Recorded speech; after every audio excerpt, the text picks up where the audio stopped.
Ladies and gentlemen, welcome to ETN, the most European podcast in the world. Today we have an absolute banger for you guys. It's been popping off. I don't know what's been happening. Something's in the water. Before we get into that, you guys have probably noticed I'm not in formal attire today. I'm wearing my Attio hoodie. Shout out to Nick and team for my Attio hoodie. It is technically Friday for us because it's Thursday's the new Friday. And it's the last day of the week that we stream. Yeah. So I'm going to use the excuse that it's casual Friday today. Love it. Dress down. Well, you're repping Friday. The fastest growing CRM in the market. You know, you got to be. According to TriRamp data, that is true. Yeah, that is absolutely true. Exactly. Talking about another company that's on a tear. Airwallex, leave our dated business banking behind with Airwallex, the all-in-one financial platform built for the pace of modern business. Multi-currency accounts, corporate cards, expense management, online payments, all in one platform. Go to airwallex.com. That was fun. Anyway, we have a mad lineup today, which is pretty awesome. Founders of Dwelly, founder of Decagon, which who I saw last night at an event. I don't know if I can say much about it, but yes, we have the GOAT, Ollie Lehman. He's the founder of AI Solopreneur. Then the godfather of ETN, Alex McDonald. He is all-round gangster and co-founder and CEO of Sequel. And then legend of the game, Mark Bargava. He is the managing director at General Catalyst. He led the round, the $93 million round at Dwelly. So it's a good day. It's a good day to be a tech I'm just bro. getting untangled with my headphones. No, you do your thing. You do your thing. But no, let's talk about the news. And I know that guy. That's hilarious.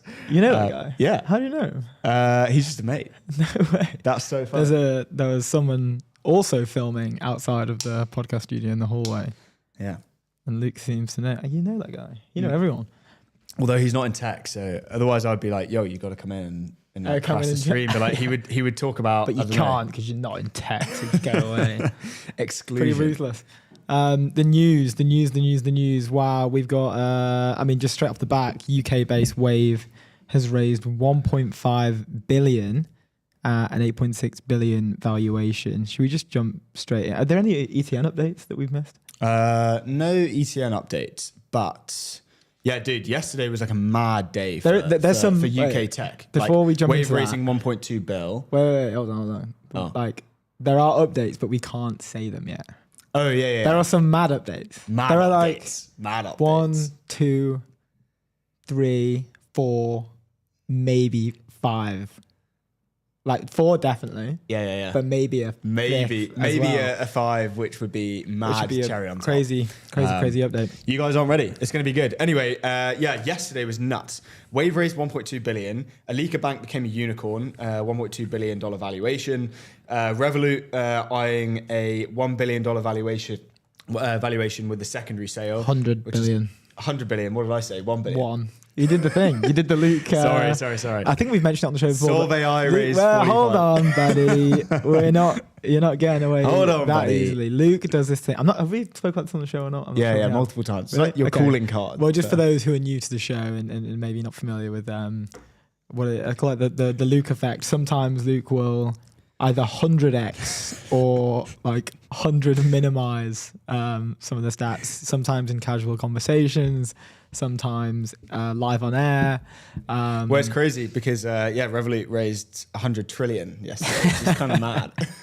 Yeah, just spreading disinformation everywhere we can. Disinformation. Everything I just said was completely wrong, by the way. There's loads more. Like Stripe's annual valuation surges to 159 billion. Stripe Press have sold over 1 million books, which is I just think one of the coolest startup initiatives that we've come across really in general when we chatting to Sat Bowman over there, who's head of publishing and also founder of Stripe Press, and Works in Progress mag.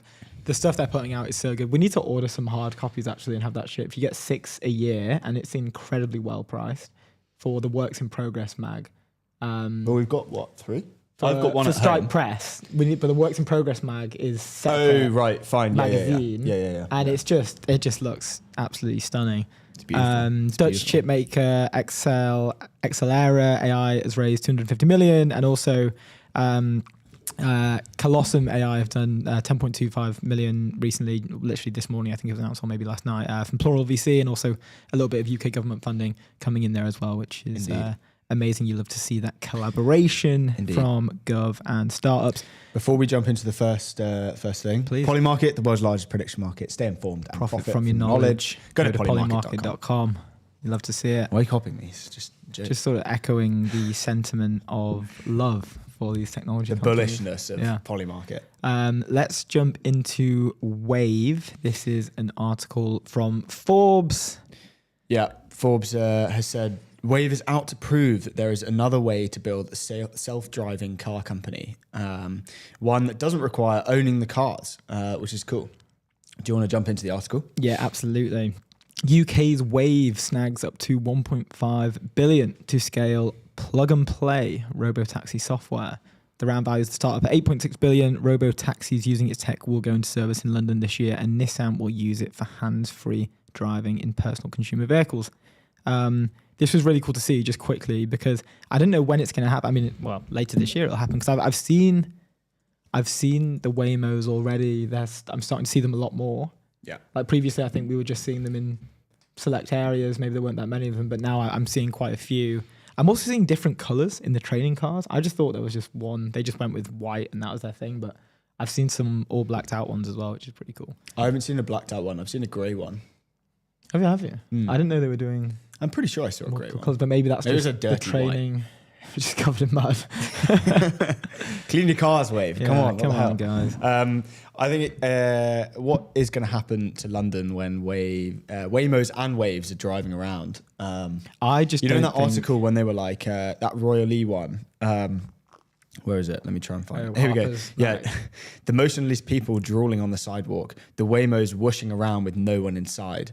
A kind of pervasive mindlessness. Is that what London's going to turn out like? I don't think so. We don't have as many people on fentanyl here as well, which is something to be considered, because I think it comes up quite a lot in that article. That's true. That's true. But have you walked through? Have you been to SF or no? I've never been to SF. No. Walking through. I've been to like Austin, which is, I guess, it's not similar, but like it's, it has Waymos driving about. Well, that's what I was going to say. With the walking, like all the people on fentanyl walking through that area of the Tenderloin, it's nuts. It's honestly one of the most nuts things I've ever seen. Like it's a weird thing to experience to go through it. That aside, where were we on the article? Wayve is out to prove that there's another way to build a self-driving car company, one that doesn't require owning the cars.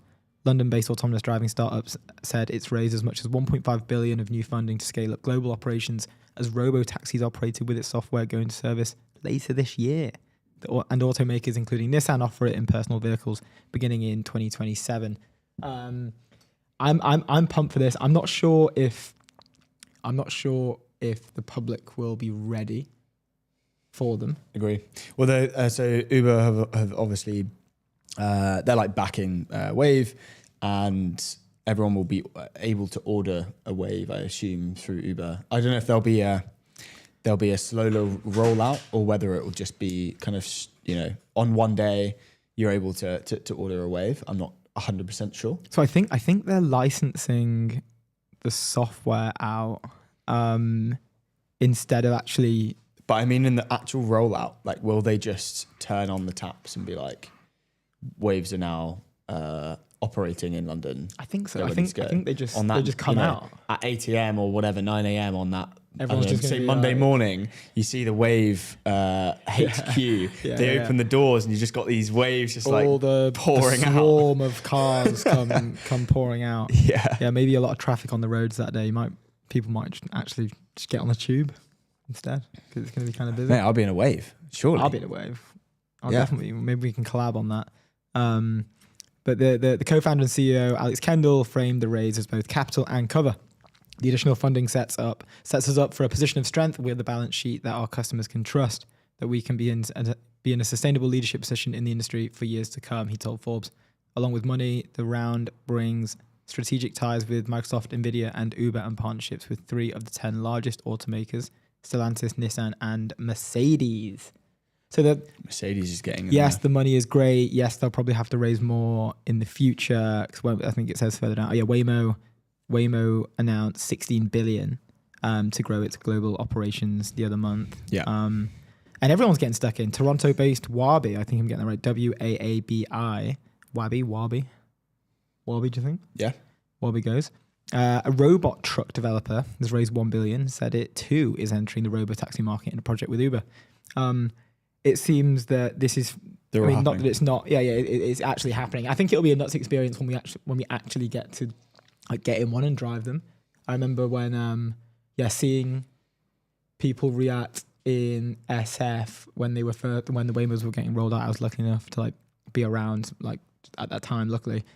And people will film you getting in them. People will film them driving past. People will film themselves getting in them. What's obviously different about Wayve is that they're licensing their tech. So, it's kind of a plug and play situation. So I think there's going to be less of that. I think it's going to be because I assume, unless they all have I assume at the beginning they'll have logos on the cars to say that they're Waves, but eventually it will be less so. I think, they're kind of licensing it out to just manufacturers as well. So they're able to literally just have that as part of their solution when they're trying to sell the car, that they're compatible with Wayve and that they offer some form of autonomous driving capability. So I think it's going to be, it's going to be more ingrained in what's going, in autonomous driving, rather than Waymos, where it is literally just the car itself is the product. It's not the software behind it. And obviously that's the kind of major difference. And I think in the long run, Wayve has that obvious advantage in the fact that they can kind of mass roll this out when things are ready. And if they prove it in one of the hardest cities to drive in the world, London, they can kind of mass roll this out to many other cities globally and just strike some deals with kind of mega autonomous manufacturers. It seems all the older players are trying to snag a piece and just have some exposure to what the. Well, I think they're going to lose. I think that if you don't, you will lose. Yeah, you're kind of screwed. Alex Kendall, CEO of Wayve, wrote on X yesterday. He said, "Another major milestone." You can go on this and share your screen if you want. Another major milestone of Wayve's history. Proud to say that we've raised 1.5 billion Series D. He said, "We started a decade ago with a contrarian technical thesis. The self-driving is an AI problem. And embodied AI will enable autonomy to scale without rules, HD maps, and using mass-produced hardware. Now we're entering commercialization. We're taking a contrarian commercial strategy too, selecting the business model with the largest opportunity to scale. We're not selling our own cars, which limits scale to one brand. We're not operating our own fleets, which limits autonomy to city-by-city expansion. We're licensing autonomy to any vehicle anywhere. This new business model is only possible now because we built a general-purpose AI driver, which is flexible to work with any vehicle architecture and proven to drive all around the world. This unlocks a high-margin software licensing model, which we're now excited to be deploying with global partners with the strength of this new funding round. Obviously, less the funding round and everyone else kind of getting behind it. He says, to top it off, 3 top 10 global automakers across Europe, Japan, and the USA are backing and believing in our technology for consumer vehicles and robotaxis: Mercedes, Nissan, and Stellantis. I've always believed that our end-to-end AI approach will lead the way in autonomy. This latest investment and the endorsement that comes with it makes me believe that the industry is also now converging on that idea too. What's next? We have a busy next few years of commercial delivery, supervised robotaxi trials around the world in 2026, and consumer vehicle sales from 2027.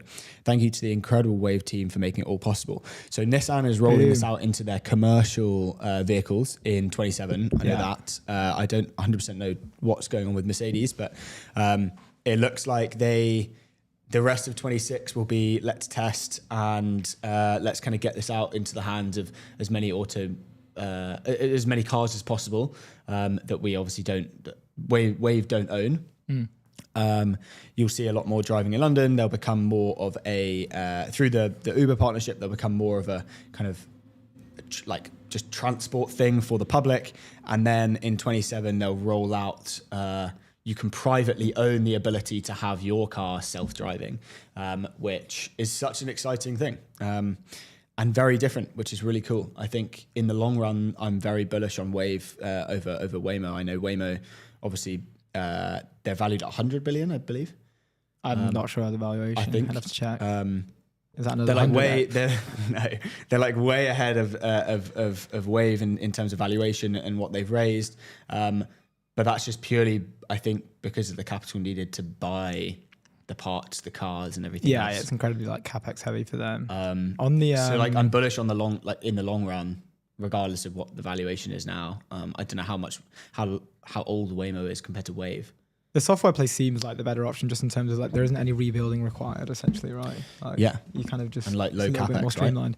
Right? I feel like they've spent the years now going through the hard graft of building, the infrastructure that you can kind of just like generalize across many autonomous vehicles, and Wayve don't have that.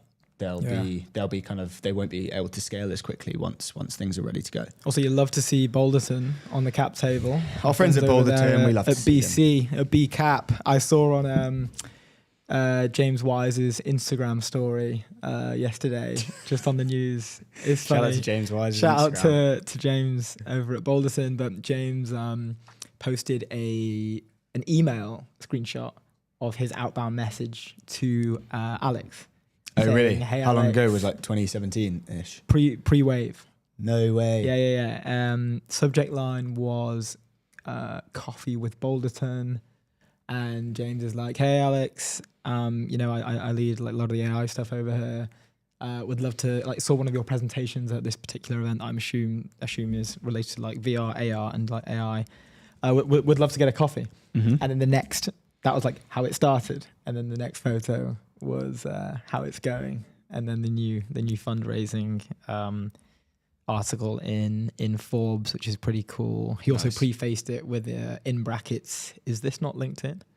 on Instagram. So got a little like from me there, James, on the congrats to James on the Insta story. Love to see it. Also, the Mercedes-Benz thing, it's so funny. So I don't know when this was completely, well, like kind of unrelated, but they did I think this was maybe 3 months ago. Yeah. I don't know, maybe like November or something. They did a partnership with Teams. Oh yeah. Do you remember that when that came out? And everyone was just kind of like, why the hell? Yeah. And it was so you could do Teams calls in the back of your G-Wagon. Yeah. Like, first of all, I think if you're in a G-Wagon, you're not using Teams. You're probably you're using not in the your meetings. new iPhone. You're letting someone else do the meetings. Yeah, you're doing. You're not even in the meetings. You don't need the iPhone. You're literally just doing FaceTime meetings with wired headphones in the back of your G-Wagon. Yeah, that's what. Like, you aren't even driving the G-Wagon. You're in the back, and you're doing meetings with wired headphones. So I was just confused to see. But I think in the long run, I don't know how long the deal was, but in the long, this is semi, relevant, because in the long run, I feel like if Mercedes are getting into this Wayve thing, and you've got all these execs driving around in 2027, they're buying Nissans, so they can use Wayve within their Nissans or Mercedes probably. That's a good point. All these execs are like, hey, I'm not driving, so I might as well do some meetings. I'm sorry, but if I joined a call... That's like the biggest play ever. That's great. But I'm just thinking, if I joined a call and my Congrats to the Mercedes boss team. or my boss's boss or whoever joined the call from the back of a G-Wagon... If I joined the call and someone who was trying to sell me something called in from the back of a G-Wagon through their car... You'd be like, charlatan. I'd just give them and you'd pay them. Oh, because it's clearly working. You're at the frontier. You've won. Yeah. If it's in 27, if you're at 2027, and you're doing that, every deal, it's a good GTM 100% close on every deal. So a message from Luke: all head of GTMs at startups, tell your CEOs to buy you a G-Wagon, implement Teams, and take all your meetings from the back of a G-Wagon. If you want my money, call me from the back of a G-Wagon. You will see your ARR increase. That is financial advice. That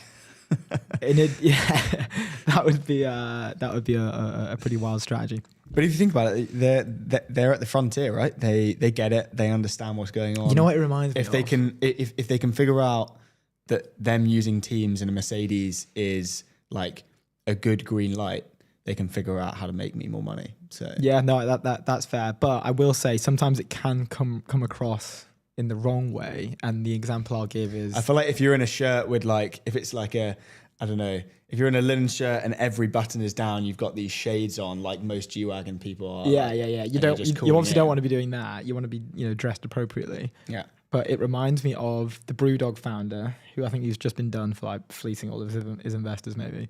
I don't know if he's done. I can't remember. Not done. Everyone was like, "Dude, what the hell?" I think all of their like, a lot of the, because didn't they crowdfund? Yeah, they crowdfunded. A lot of their crowdfund investors are just like standard normies who thought it was a good investment, and maybe it was. I don't know. I think they were meant to have made a multiple on their investment, but they didn't. But they made like, I remember seeing a BBC thing article, which is just so awful from the BBC, but it was like this guy who lives in like a pretty standard house, maybe 500k worth house, whatever, in the suburbs of some form of city, and in the UK.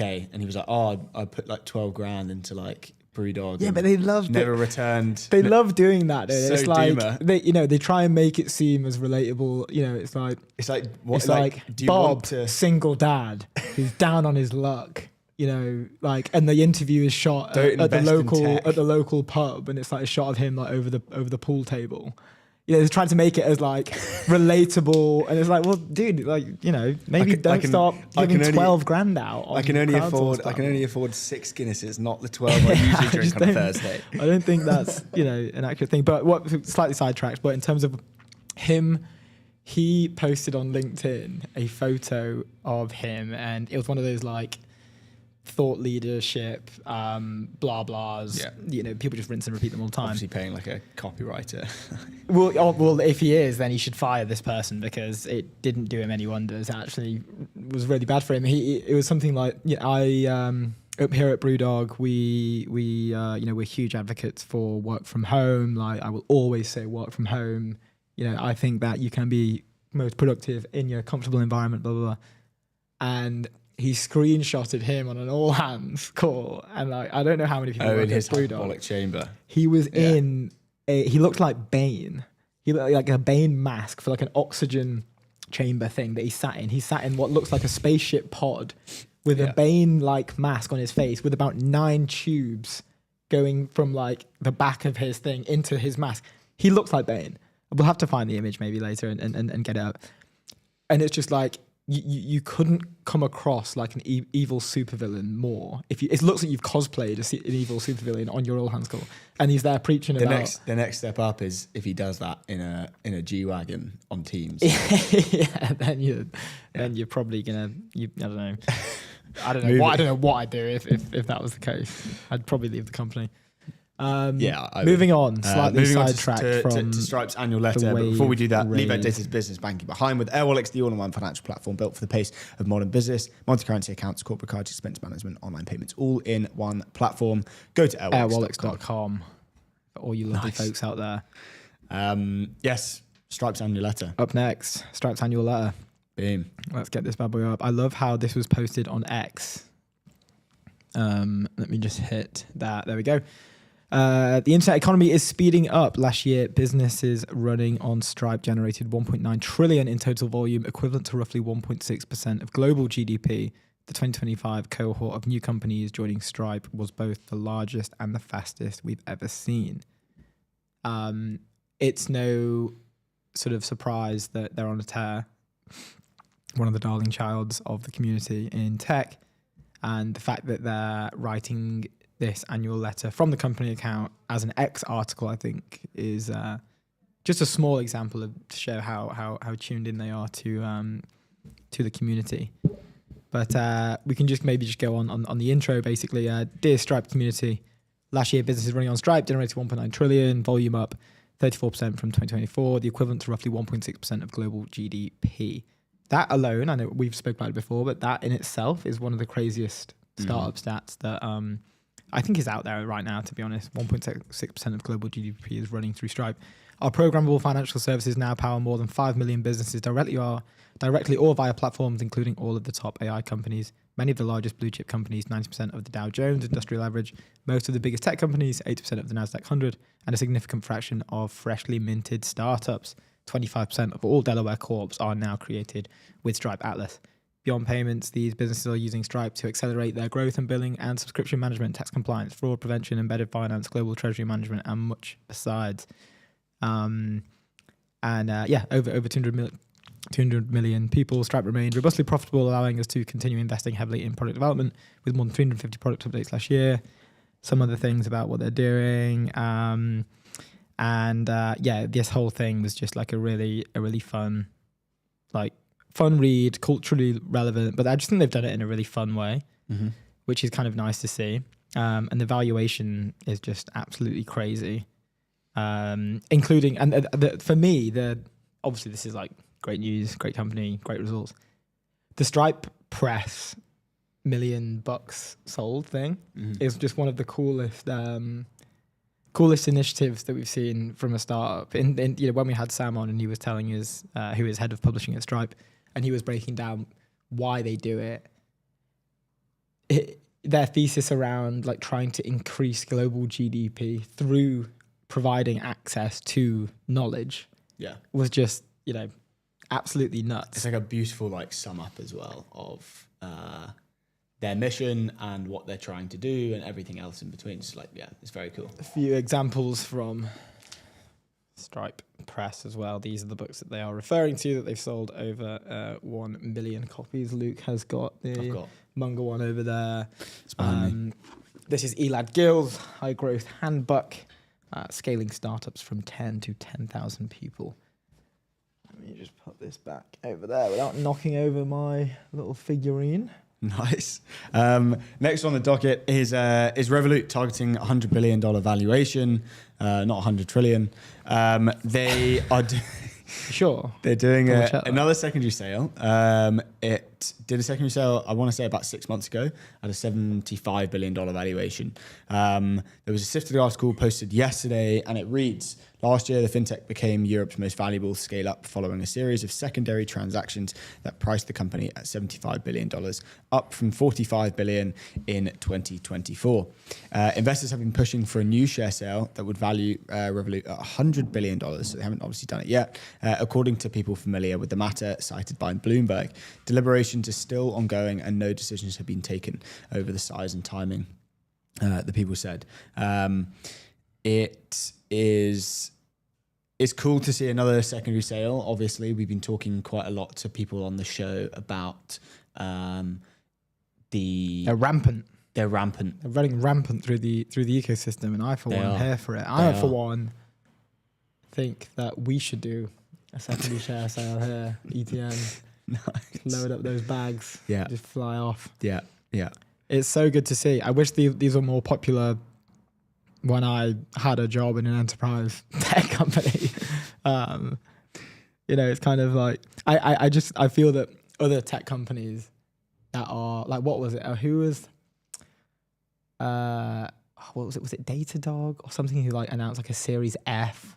Yeah. And the employees are probably sat there like, come on guys, can we please just do something already? Like either IPO, like secondary share sale, like I'm literally like a trillionaire in paper money, in paper valuations. Can we do something about this? But I like that this is getting more, it's becoming more common. I was going to say though, I swear, wasn't Nick rumored, potentially covered by Sifted as well previously, I think it was a Sifted article, was rumored to be moving to Dubai? I think he moved and he moved back. What he did a little. He moved and then I think he did back. go, or yeah, he did go. Did he say he would go? No. I think he did go. Like as in, like he moved his, I guess, citizenship to the UAE. And that was like, that alone was something like a 40 billion. Yeah. And everyone was like, what the hell? Like, government's licking the lips, thinking 20 Bs of that is ours. We just cut it in half, take 50% on tax. Yeah, rough. But I think he moved back, but that might be rubbish. I can't remember if it was a rumor or he'd actually done it No, I think he did. and then just came back? Yeah, it was like Must have- it was like a month ago. I want to say it was like a month Or ago. has he just had like a really bad time over there? Do you think? Maybe. I don't think he. I assume he didn't like. I got there. He I was like was assistant there, but this isn't worth 20 billion. It must have been like a really bad experience. If it wasn't worth 20 billion. Yeah, the article actually pointed out a few other companies that do secondary sales. They said a new Revolut share sale would be the latest example of a European scale up using secondaries to increase their valuation. German investment app Trade Republic secured a 12.5 billion euro price tag in November through a secondary sale, and AI company 11 Labs used a tender offer to double its valuation to $6.6 billion last year or last September. And do you think we're going to have more? Like, what other companies do you think would do secondary sales? I mean, anything that's sort of well capitalized, nice momentum, C plus. I mean, I think it's a lot more common in the US. Maybe in like nice a year. Maybe in like a year, I feel like Legora would do one. I feel like they're just in obviously hyper growth mode at the moment. They don't necessarily like need to do one. I mean, they're going to raise. They wake up with a taste of blood. Yeah, they're going to raise more money probably soon. Yeah, what was that article? I can't remember. Was it? It might have been. They're going to raise 400 mil. Forbes. Yeah, I think it was Ian at Forbes who wrote that. Yeah, rumoring their $400 million raise, just coming weeks after Harvey announced theirs as well, which you love to see. You love to see this competition. It's good. Head to head. It's good. I remember Harry Sebbings was saying that he'd love to see like some sort of like competitive US versus EU frontrunners kind of dual podcast in a way, like not like and like doing two separate interviews but getting both perspective, which he's done with Legora and Harvey, to be fair. But imagine like an indirect like a battle. You know, when like boxers sit down before the fight, yeah, and they have one of those like obviously just to try and provoke one into a reaction. I'm not saying that there's going to be fisticuffs for for these tech founders, but it would be quite interesting to see what the dynamics are like when they sit down in the same room, right? Because they're both it's good. They're probably competition is good. Probably both insanely similar individuals with the same knowledge base that they're working off, just like slightly tweaked for different geos. Yeah. So I'd assume that they probably get on quite well. Yeah, I doubt they're friends. But they probably don't talk that often, no. But hey man, how's it going? Yeah. How's yours? I'll show you mine if you show me yours. Like, what's going on over there? Yeah. I don't think they. Should we go for dinner? And it's like, no, maybe they do. I'm in the office. Maybe they do. Maybe. I mean, Max did say that the team wake up with the taste of blood. So if you heard that, you probably wouldn't be like, yeah, I want this guy to be my friend. Yeah. You probably you don't want to be going for dinner with that. Maybe one will buy the other. Who knows? But I would love to see it. Yeah, it's definitely interesting. It's I think they would do one. I think what the European company would do one. I think 11 Labs will do another one this year. Have Synthesia done one? No. Yeah. I don't think. No, I don't think they have. I can't remember. Can you check? I'm checking. I don't think they did because they raised recently. I think when they raised, they did a tender as well. Oh really? Yeah. Yes, they did. They did in conjunction with their 200 million Series E. Oh, nice. Yeah. Victor and team sorting everyone out. There you go. You love to see it. There you go. You love to see that. Yeah. Anyway, so that's Revolut. That would be quite interesting if they do that. I don't know, fairly soon. That'd be cool. And Europe, it has a new unicorn. Alika Bank becomes Europe's newest unicorn with 155 million Series D. Founded in 2011. Wait, we have to play the trumpets for a new unicorn, I think. Hey. Ooh, they're not working. I'm not sure if they're Founded working today. in 2011, Alika Bank is a London-based digital bank catering to over 30,000 small and medium-sized businesses across the UK. The neobank topped Sifter's 250 in 2024 and a ranking of 250 fastest-growing startups in Europe in order of highest compound annual growth rate in revenue over a 3-year period. So I remember. Sorry, quickly. I remember seeing their growth rate. They've been growing insane for like the past, I think it says 3 years. But I remember seeing in 2023, I think 2023 or 2022, I can't remember which one. There was they topped, I think it was another sifted thing to be fair, but they topped some sort of sifted chart amongst like how fast they were growing. And I was working at Pigment at the time, and they were in my market to try and sell this Pigment to. So obviously like when I started my career in tech. And I remember like doing loads of research on them and like crafting this really nice message and thinking like this is gonna land, like this is definitely gonna get me a meeting. You know, everything's right. Like they're on like a legacy software. I've seen that they're hiring for FP&A professionals, which is usually like a signal that like they're about to sort of maybe revamp internally, change the software, you know, streamline everything. It's your time to shine. I was like, it's perfect. Yeah. You know, told the boss, Prezi Club, I'm ready for it. This one's coming at your heart. And I ended up sending them like 30 emails. Never got a response. So apologies for that, for my harassing you guys over email to buy Pigment at the time. But good. You're good to see you shining. Good to see the growth has continued. The CEO, Richard Davies, said we're building the category-defining digital bank for established SMBs, and we're excited to be taking our proprietary platform into new markets. The Series D investment is a major vote of confidence in Alika's strategy and performance. Congrats to the Alika team. Very, very cool. New unicorn. We love to see it. This all, by the way, this all happened yesterday. Like pretty much, I think all of it that we've just talked about. Yes. It was Alika, Revolut story. The Wayve story. We had Beyond Math, I think it was called. They just did, I believe, they just like launched out of stealth, which is cool. Nice. Yeah, wild. Yeah, it's been really Fun been heating up, which is amazing. You love to see it. Yeah. And also Dwelly, who's on the show soon.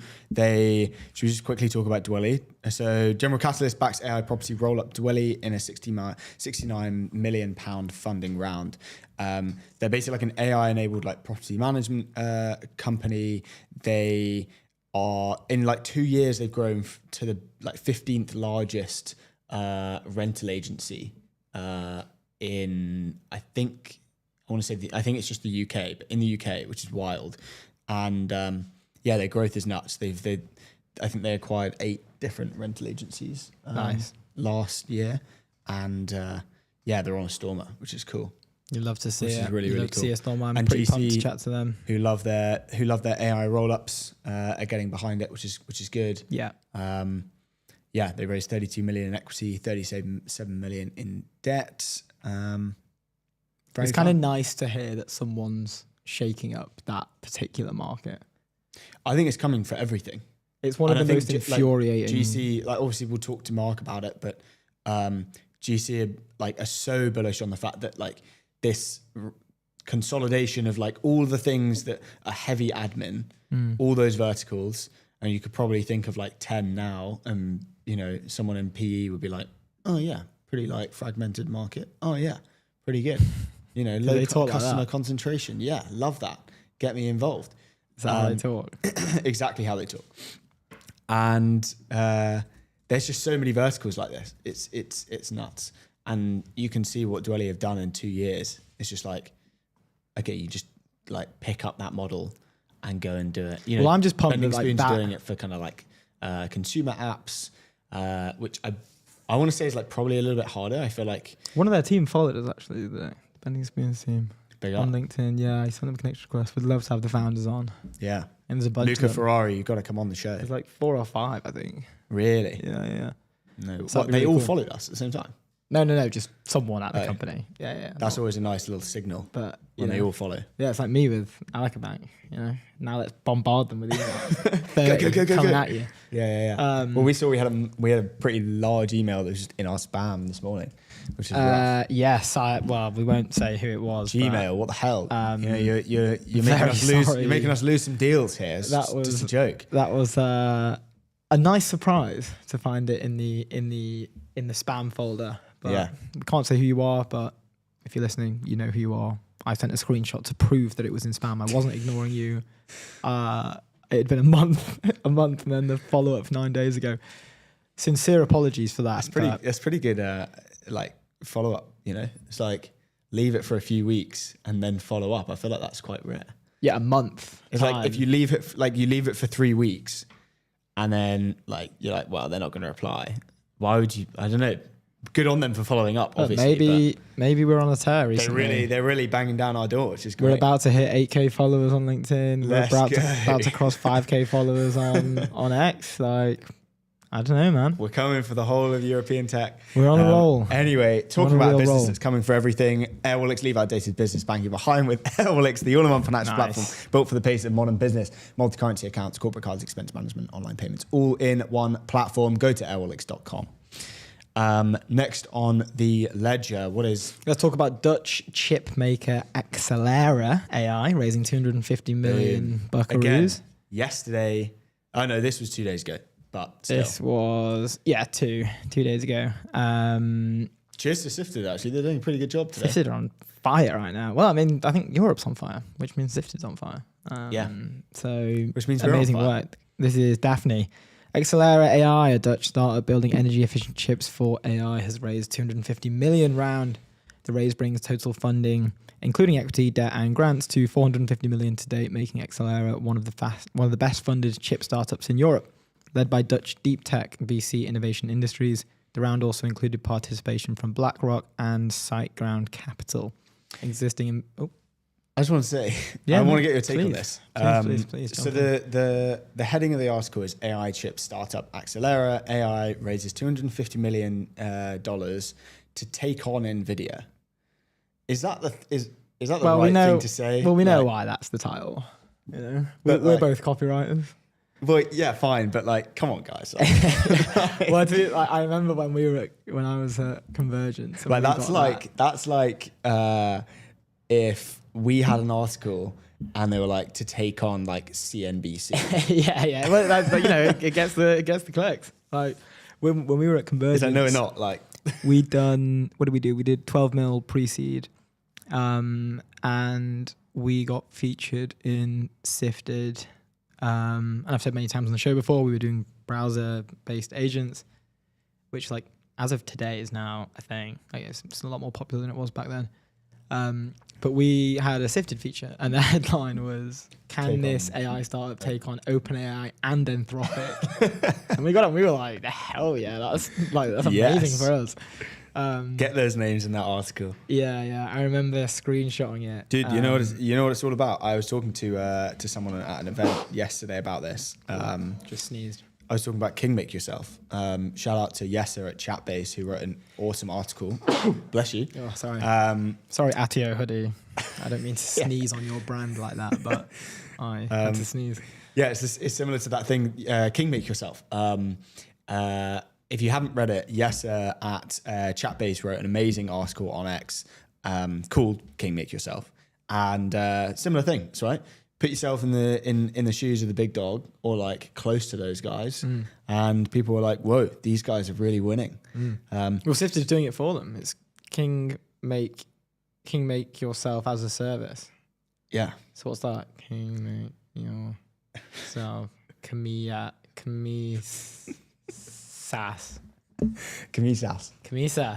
King Make Yourself as a service. I like that. I think that's a new term. Are we coining? I think, yeah. Keymas. Well, I'll coin it. Okay. You do your thing. I authored that. Do you think? I won't put it in the history books. Happily, I won't say anything about that. You can be co-author if you want. I don't want to be. Okay. You don't want your name associated with that. No. That's fair enough. What's our next port of call here for the news? For the ledger, we could touch on Colosseum. Yeah, let's do it. We've got Ian Hogarth's let's do that. Write-up That was cool. On what they're doing. Yeah. I'm just gonna go on that. Where are you? Here we are. So let's just talk about what Colosseum has done. So Colosseum, they launched the future of compute and AI is heterogeneous. The future is being built by Colosseum. Today we launched the new breakthroughs made possible by heterogeneity, the new scaling principles, and a roadmap reimagining compute and AI infrastructure. Ian Hogarth, he is a partner at Plural. He's a founding partner at Plural. I know that. I don't know if he's like managing partner. I'm not too sure, but absolute gangster. Yeah, he's chair of UK AI Security Institute, and he was the co-founder of Songkick. Yeah, he's a nuts guy. He goes, today, at Plural Platform is investing 10.25 million into Colossum AI, a startup building a new class of companies to enable more diverse, powerful, and efficient compute, unlocking entirely new kinds of AI systems and discoveries that today's hardware paradigm will never deliver. And he's gone old school as well. He's gone old school with TweetThread, which I like. This is nice, with the 1, the 2, the 3. And now we go on. The infrastructure build out behind Frontier AI is one of the most impressive engineering feats in modern era. But if applied AI scales with more complex and varied architectures, I believe the compute stack of 2035 will look fundamentally different from that of 2026. In 2026, control of AI compute is concentrated into the hands of 3 dominant full stack solutions: NVIDIA, Google, Huawei. This infrastructure has been built on the assumption that a homogeneous system scaling a single model on identical chips will deliver ever greater capability and intelligence. But real world problems are heterogeneous, requiring different capabilities to solve complex tasks, meaning we will increasingly use multiple models optimized as a system rather than one homogeneous model.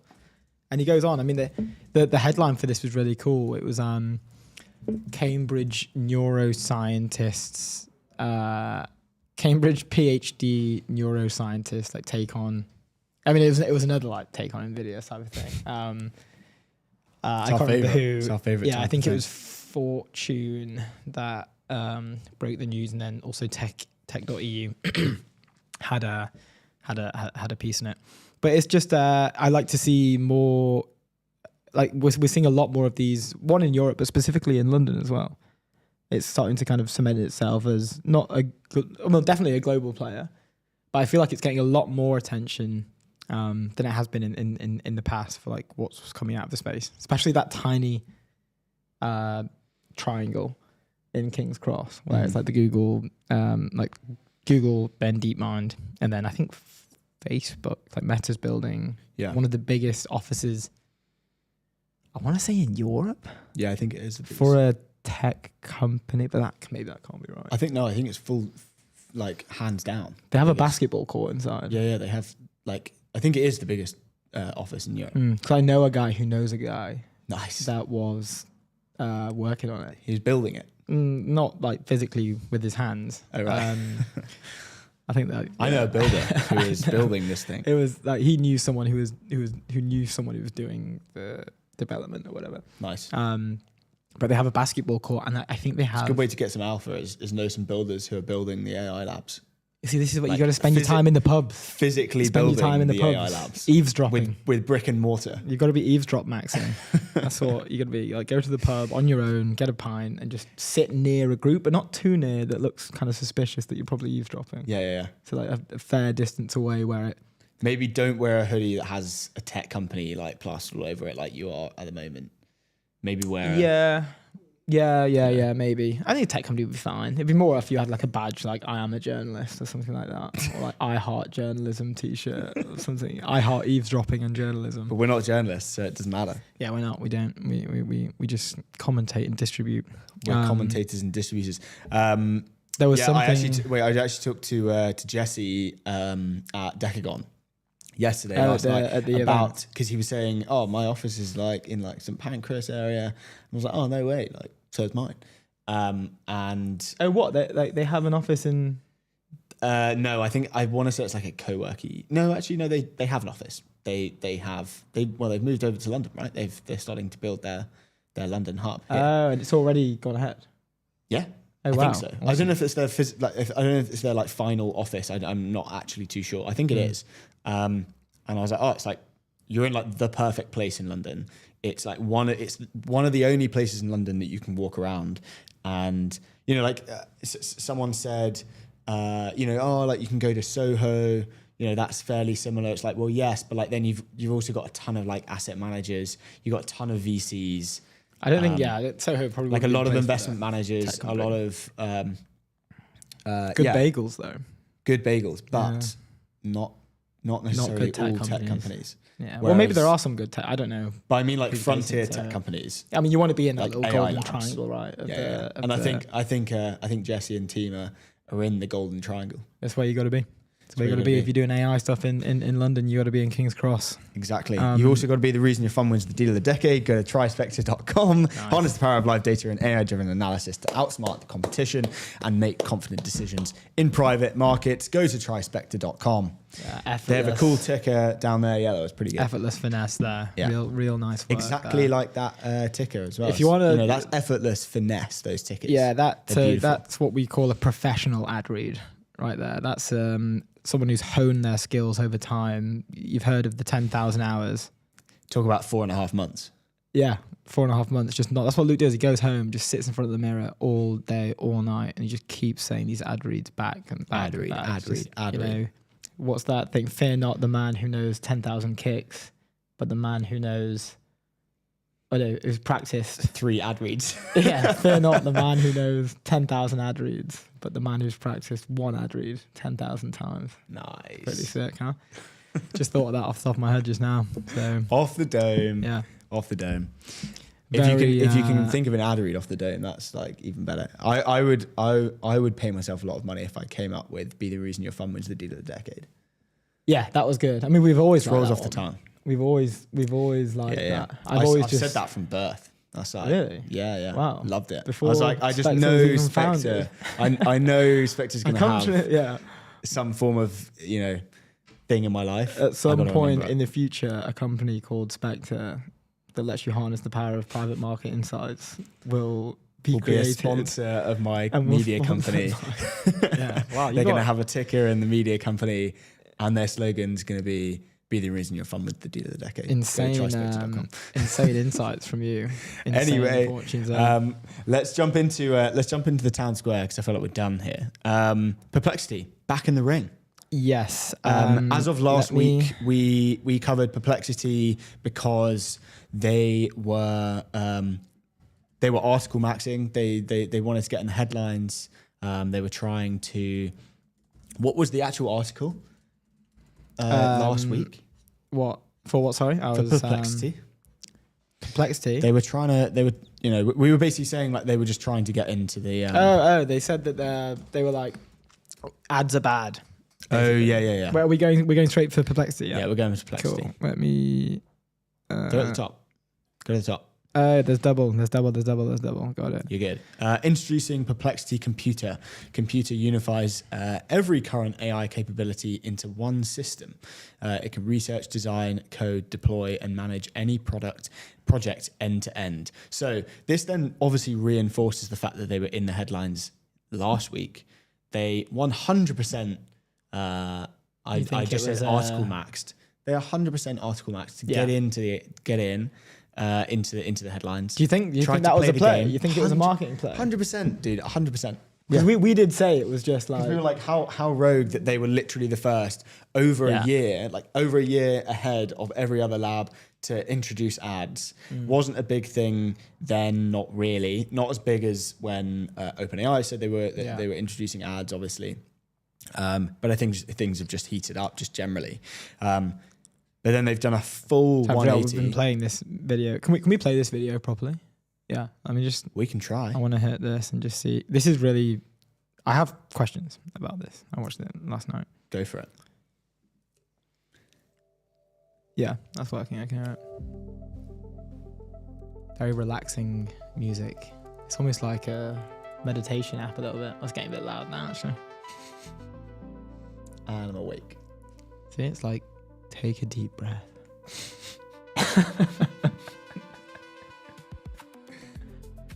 So this is sick. I think that they should just solidify their position and just go full blown into finance and just make this like some sort of finance agent. Really? Which is kind of what they've been doing anyway. Well, right? Microsoft have that co-work ad out. Have you seen that? I'm not sure if I did. Go on to... Wait, I want to finish this. Or Copilot. So this is all cool, but like look at the prompts they're doing here. I'm going to pause it here. This one, because I'm a content creator, not an investment banker, is particularly interesting. And I saw someone retweet this and like, did I just see it? Find and clip a video. And they got like 1 million something impressions. The prompt here is download the latest Dario Duarkesh podcast. Find the section where Dario discusses model differentiation. Extract that clip. Make it vertical for TikTok and add captions. So that's the prompt. Pretty nuts. So if this, and like, don't get me wrong, I think that a lot of the labs with launch videos, it kind of, I mean, with any launch video really for any tech company, it's usually let's launch this video and show examples of the product doing the thing we want it to do, not what it actually does today. And it's like, yes, maybe there's been some internal testing or whatever, but it's usually an oversell and then an underdeliver. I'm not saying that's what they're going to do, but I'm saying that's how usually it goes down. But watch it, again, this is just like a nice UI and a nice, graphic video. But it's saying that it can just go ahead and from a prompt, find a specific part of a podcast, full length, hours long, I'm assuming, and then clip it up and ship it to you on a plane. Easy. But that's mad. But that for me is like... But you just said 5 minutes ago that you wanted them to go full-blown Excel mode. No, I think they should. That should probably be the thing that they do. I mean, that's probably got more TAM than, there's some little consumer agent that can clip up videos. I assume so. I mean, you've got those verticalized startups. We've had a few of them on who kind of just sit in... who just sit in Excel and help you build models and everything else. Yeah. Well, I think when they're talking to investors, it's like, okay, guys, we've got two options. We can either target a select few of like small content creators that want to use this consumer agent, or we address the whole finance industry for replacing Excel. Jesse had a really interesting point yesterday, and we'll talk to him about it. But he was like, if you're gonna, he was like, I don't care about AI wrappers, and I don't care if you have an AI, like if you're building an AI wrapper, but just make the wrapper like thick enough. So like if you have a thin wrapper, you could wake up and a big maker will just wipe you out, kill you. Yeah, but if it's thick enough, like go and do your thing. Crack on. Exactly. Anyway, first on the show we have I think. Ilya, can you hear us? Yes, I can hear you guys. Awesome. How's it going? Hello. Very well, thank you. How are you? Yeah, really good. Thank you so much for spending the time. Congratulations on the news. How does it feel? Feels good? Thank you very much for hosting. Yeah, I mean, it feels obviously good that finally kind of the dream to change the whole industry is closer than it was ever before for us. Awesome. We are just, how's it going? We're just making sure, are we good? Okay. We were just making sure that we had both cameras on the live, but you are both. So yeah, this is the second time that we've had two guests on at the same time. It's a new thing that we've introduced to the show, and it's working great. It's working really great. Yeah. So yeah, we're buzzing to do this with you guys.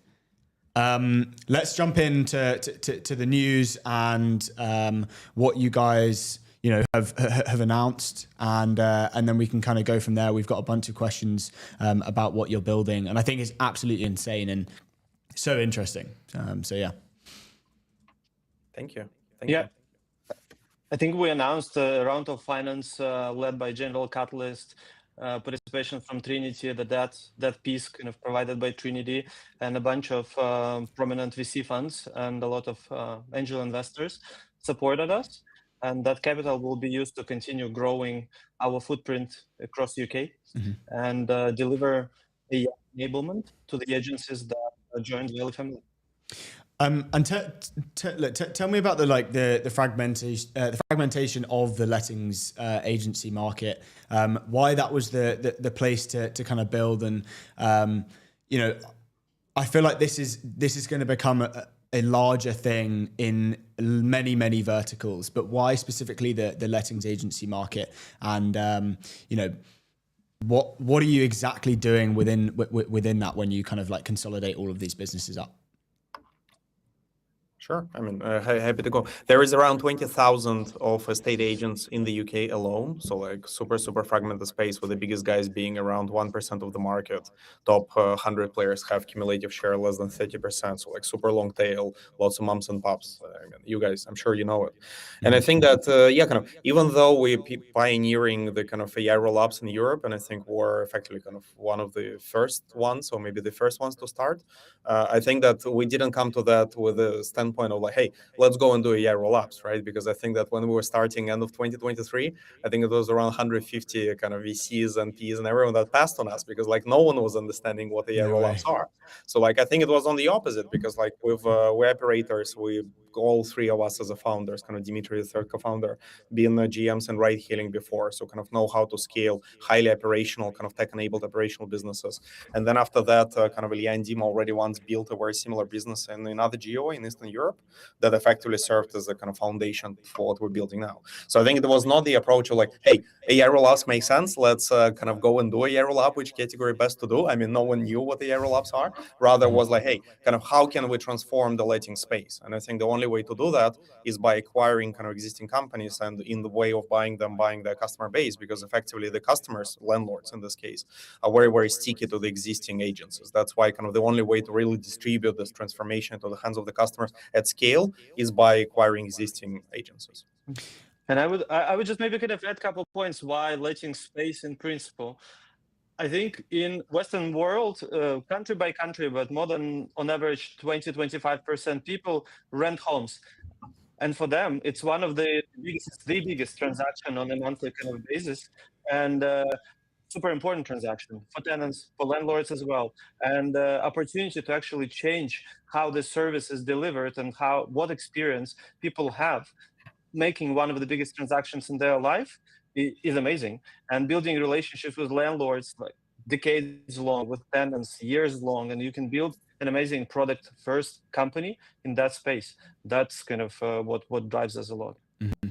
And talk to us about the AI roll-up kind of industry now. You mentioned obviously when you started, it was a bit taboo. You went through 150 VCs that kind of passed. Now, GC have their own fund. They, we're speaking to Mark later in the day, who leads the kind of like value creation side of this side of the market. What's the consensus now? Is it I'm going to go and sit in this industry and do the kind of AI roll-up strategy, or is it still a little bit kind of like taboo or a little bit early? Oh, absolutely. I think that the way that we read it, and again, we're not investors, right? So hence our view, I think, is pretty limited. I think that some of the innovation and the business model thinking, I think, started in the US. And I think that obviously General Catalyst were the guys that were pioneering it on the kind of funds level as well. With, again, Mark will tell you more later today. But I think that with raising the first fund somewhere close to the end of 24, maybe he would correct me kind of after that. And I think that it started being kind of a bigger thing. I think that more and more folks started to join the kind of the journey. Lightspeed, kind of Elad Gil, kind of Andreessen, I think, start talking about it more and more. Where I think in Europe, for now, there is, I think, a bit less funds that kind of in general have I think, a bet as a fund level of conviction on that. But it's a growing amount, obviously. And I think it started at the early stage. And then as you go, more and more growth folks and others, I think, start picking up. That's the dynamics that at least we see going through the journey of like fundraising ourselves. That's so cool. It's funny that the 150-ish rejections, I'm sure like this is coming in a time maybe when I guess we've had the rise of vibe coding stuff, like all these hyped things. I wouldn't say this industry is particularly hyped, which I think is a great thing. I think it's a nice counter signal to where there can be a lot of value. I'm just wondering what those conversations and like rejections are like when you guys are walking into this room and pitching this thing that's completely different to what they're probably getting pitched. No, I think it's kind of quite easy peasy. I think that, roll-up is for Ps, go talk to Ps. I mean, that's kind of, you talk to Ps, they're like, radical tech transformation, amazing, sounds great. We don't know how to underwrite it, go talk to VCs. That's it, end of the story.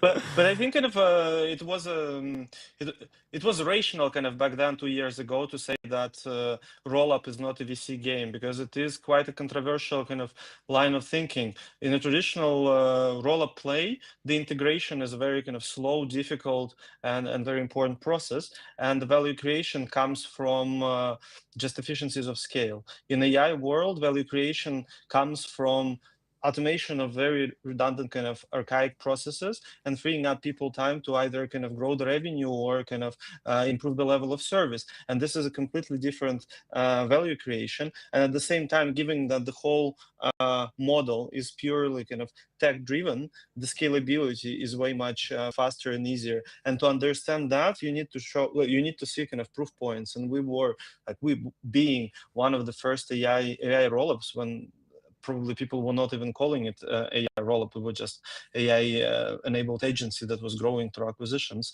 as we positioned that. I think it was just controversial back then. And when more and more people realize that actually it is VC game, because scalability is not an issue and value creation is not just efficiency of scale, now it clicks. Yeah. I feel like SaaS effectively kind of removed a lot of the need for like real estate brokers, and the fact that you could just go onto a marketplace and find a house or whatever. How does like advanced AI that you guys are kind of automating with these businesses and integrating within these businesses, how does that kind of like further increase the efficiency of rental agencies? Sure. I mean, happy to start. I think that you're right that some of the classifieds came up. If you talk UK, like so Rightmove and Zoopla on the market. If you talk US, like so Zillow, Realtor.com. But they do kind of help to solve only one small part of the process, being kind of effectively the distribution, how the kind of the tenants find the properties, the landlords find the tenants. After that, the whole transactional experience, I mean, registering the demand, kind of picking up phone calls and putting the kind of tenant system in the CRM, then like doing the viewing, then collecting all the application offer form, then kind of handing in the keys, then doing the property management, right? You have a bathroom leak, someone gotta come and kind of fix the kind of the bathroom leak. This is the type of the things that effectively kind of agency is exactly in charge of. So kind of, yes, distribution is solved, but then you have the transactional process. And by far most of what kind of agents are doing is effectively kind of communication centric workflow orchestration, where kind of in a way running some project management type workflows, primarily kind of sitting like in an office in front of laptop and like writing emails, reading emails, and making phone calls. And I think that with more and more regulation coming to the industry, where I think the workflow getting more complex, what used to be a very kind of relationship driven business, I think ended up being just effectively burden in compliance and regulatory stuff and like in admin stuff, and some papers needs to be done. And I think that's exactly where AI comes to help, right? Because like lots of communications, lots of kind of just contextual workflows is exactly where AI can kind of do as good of a job these days as effectively some of the people can do. Well, the people's time is actually freed up back to really do what they kind of were destined to do in this industry, spending more time with the clients, with the landlords, with the tenants, and really try to provide and excel in the level of service. I think that's kind of what AI is here for. Mm-hmm. I think you kind of touched on it there, obviously, but I want to know kind of what that looks like, really. So, like, you guys are streamlining work with AI. You're probably in a good place to talk about the kind of future of the knowledge worker and where you see, specifically agents working. But what does the future, say in 5 to or whatever 20 years, look for like a knowledge worker? What will they be doing if everything else is kind of automated on the admin side? I think kind of we probably will not be speaking for all the industries, but I can speak kind of about our particular industry. Letting agents are known to be kind of among the top 3 most kind of hated professions in the UK. And it's not because people are genuinely better. No, actually, we spent already 2 years in this industry and people are amazing. They do their best to actually deliver outstanding service. But the problem is that they are underwater with a lot of administrative burden. They have to do a lot of simple kind of back office stuff, but in a huge kind of volume. And that's exactly what we try to kind of automate and what we successfully do, effectively freeing up their time to deliver value-add services to the landlords. And we see that agents should be growing into rather financial advisors, helping landlords to manage their portfolios, advising, look, this property generates, for example, too many maintenance requests, your ROI is like lower than it could be, let's sell this property, let's invest into another property, etc., etc. So effectively kind of becoming financial advisors rather than just administrators, and we are happy to upskill them and support them to actually grow along this journey, while all the admin stuff can be and should be automated. Exactly. Just a second on that quickly. That 95% of properties owned in the UK are owned by so-called kind of individual mums and pops landlords, like kind of all the guys who was here, right? That have 1, 2, 3 kind of properties. And in fact, looking at the property is almost like an analog of the money on the bank account that they kind of store for their retirement as their pension, right? So the key thing that they need is just like nothing to happen with this money and for that to be safe. And that's why it's rather kind of should evolve into the wealth management, as Ilya mentioned, rather than just like admin workflows management and fixing bathroom leaks. Bathroom leaks should be fixed by a mix of AI plus some kind of obviously contractors on the ground. Yeah, it's weird because I'm kind of realizing live right now as you guys are describing this that they will kind of always have to be a human in the loop in a way here. We can't reach a full scale of 100% automation because if I need to go and view a property, I need to meet someone at the property. They need to let me in. They need to yes, I could maybe do some sort of like VR virtual tour, but that's going to suck. And I kind of want to be there and I want to like touch the walls and feel the furniture and I want to like look around.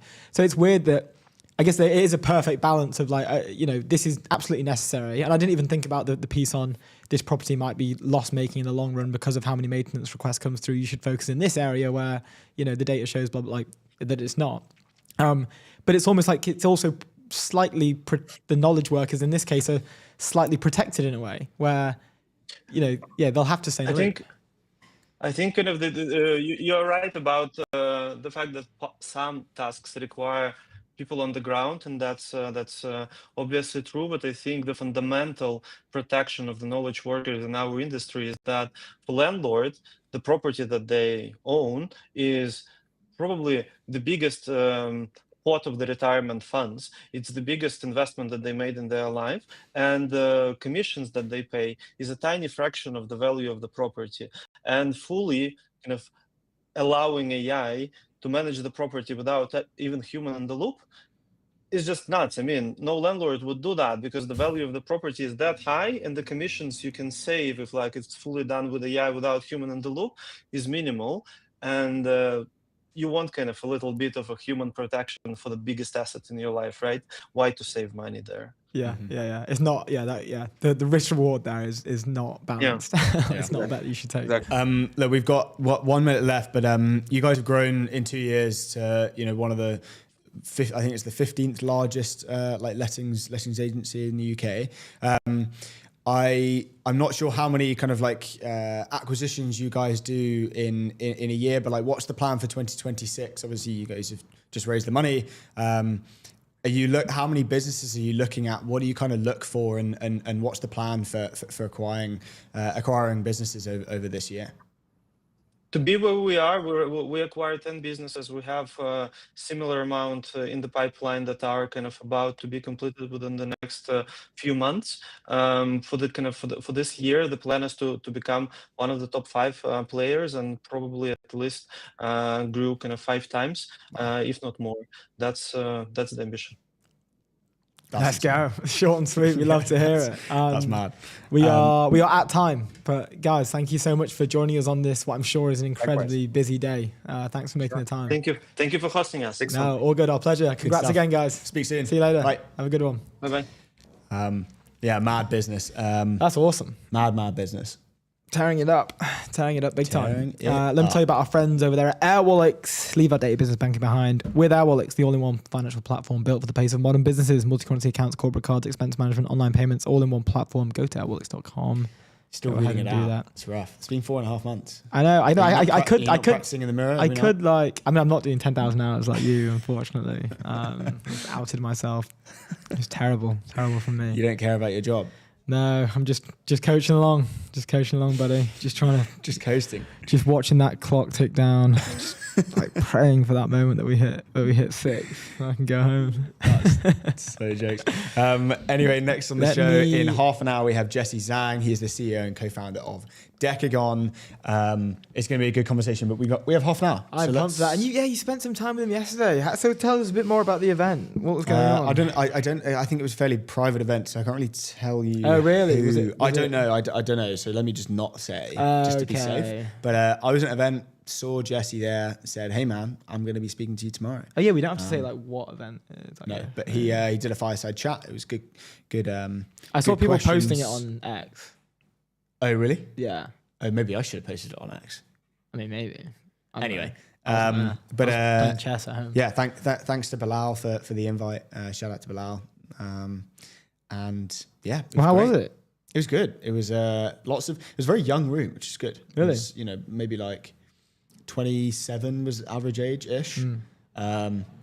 Maybe a little bit older, maybe, I don't really know. But yeah, it was a good, when you go to like a VC event and there isn't that kind of young energy. Maybe it was because, we had Jesse there and he was doing a fireside chat. All of these younger entrepreneurs wanted to learn his wisdom. I mean, he's like a literal genius.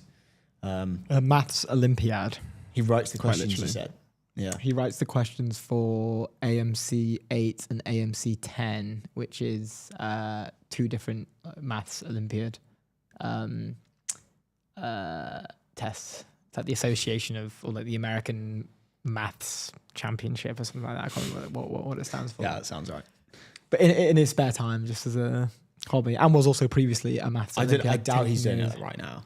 I think He's like mad pressed, surely. Yeah, which I think like maybe it's like a relaxing thing. I mean, he runs a for him to do. $4.5 billion company. Yeah, and he just, he makes time. Standard He procedure. makes time for those. Got to make these. The next generation of maths Olympiads. Yeah, got to make these Really Olympiad cool. questions.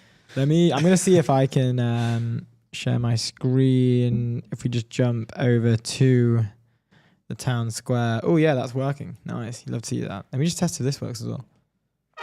Ah, so cool. Celebrate my Stream Deck working. Polymarket, the world's largest prediction market. Stay informed and profit from the knowledge. Go to polymarket.com. We've got Nicholas Charrier. Nice. Sorry, mate, butchered that. At Nico Char, let's go with that. I think we're witnessing the biggest explosion in software creation in history. New website creation is up 40% year on year. New iOS apps are up nearly 50%. GitHub code pushes in the US jumped 35%, and in the UK around 30%. All of these metrics were flat for years before late 2024. The entire graph looks like a hockey stick. You no longer need a 6-month runway and a dev team to ship something real. We see this in our metrics as well. People who never wrote a line of code are building and launching apps. The barrier to building software just disappeared. What matters now is knowing what to build and the taste to build it right. And we've got this nice as graphic there as from our friends X at the keeps FT. kind of like plugging in, it's like taste is evering. Yeah, Taste is the only thing that wins. There was a take, I can't remember who it's from. We were talking about it before the show, but it was talking about how words are going to be like the next. Was it? Oh, it's Peter Thiel. He was talking about kind of like maths isn't.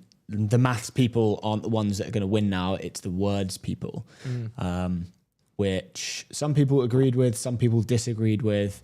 I don't know if I have a take. I think like jobs, like engineering jobs have just gone like up and just up to the right, very much so. They're just accelerating. Yeah, I saw a post on... And then obviously Anish Achara was like consumption is the only thing that matters. Like humans, regardless of how much agents will be able to do, humans will always be wanting to consume more and therefore more jobs.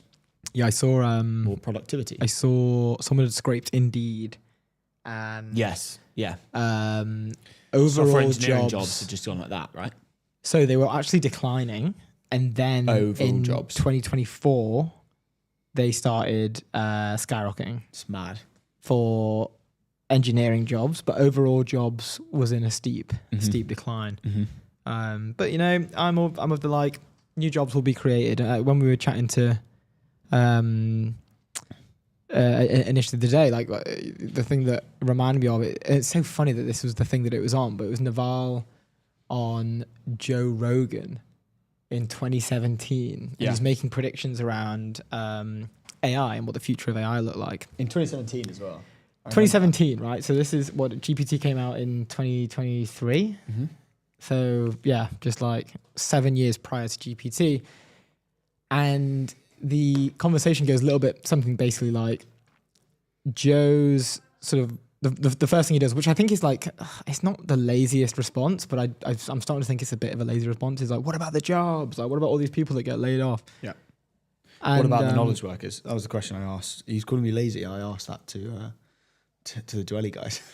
What happens to the knowledge Yeah, workers? maybe I am calling you indirectly What about lazy the there. what about the jobs, what man? about the admin? What about the emails that you got to send? What about you know? that juicy admin that everyone loves doing? I just love putting things into calendars and emailing people. It's just the best thing in the world. It's like I don't know. It's like an addiction. Okay, I thought you were going to say something new then, but you were still banging that drum. What I was saying I was... forgot what I was saying.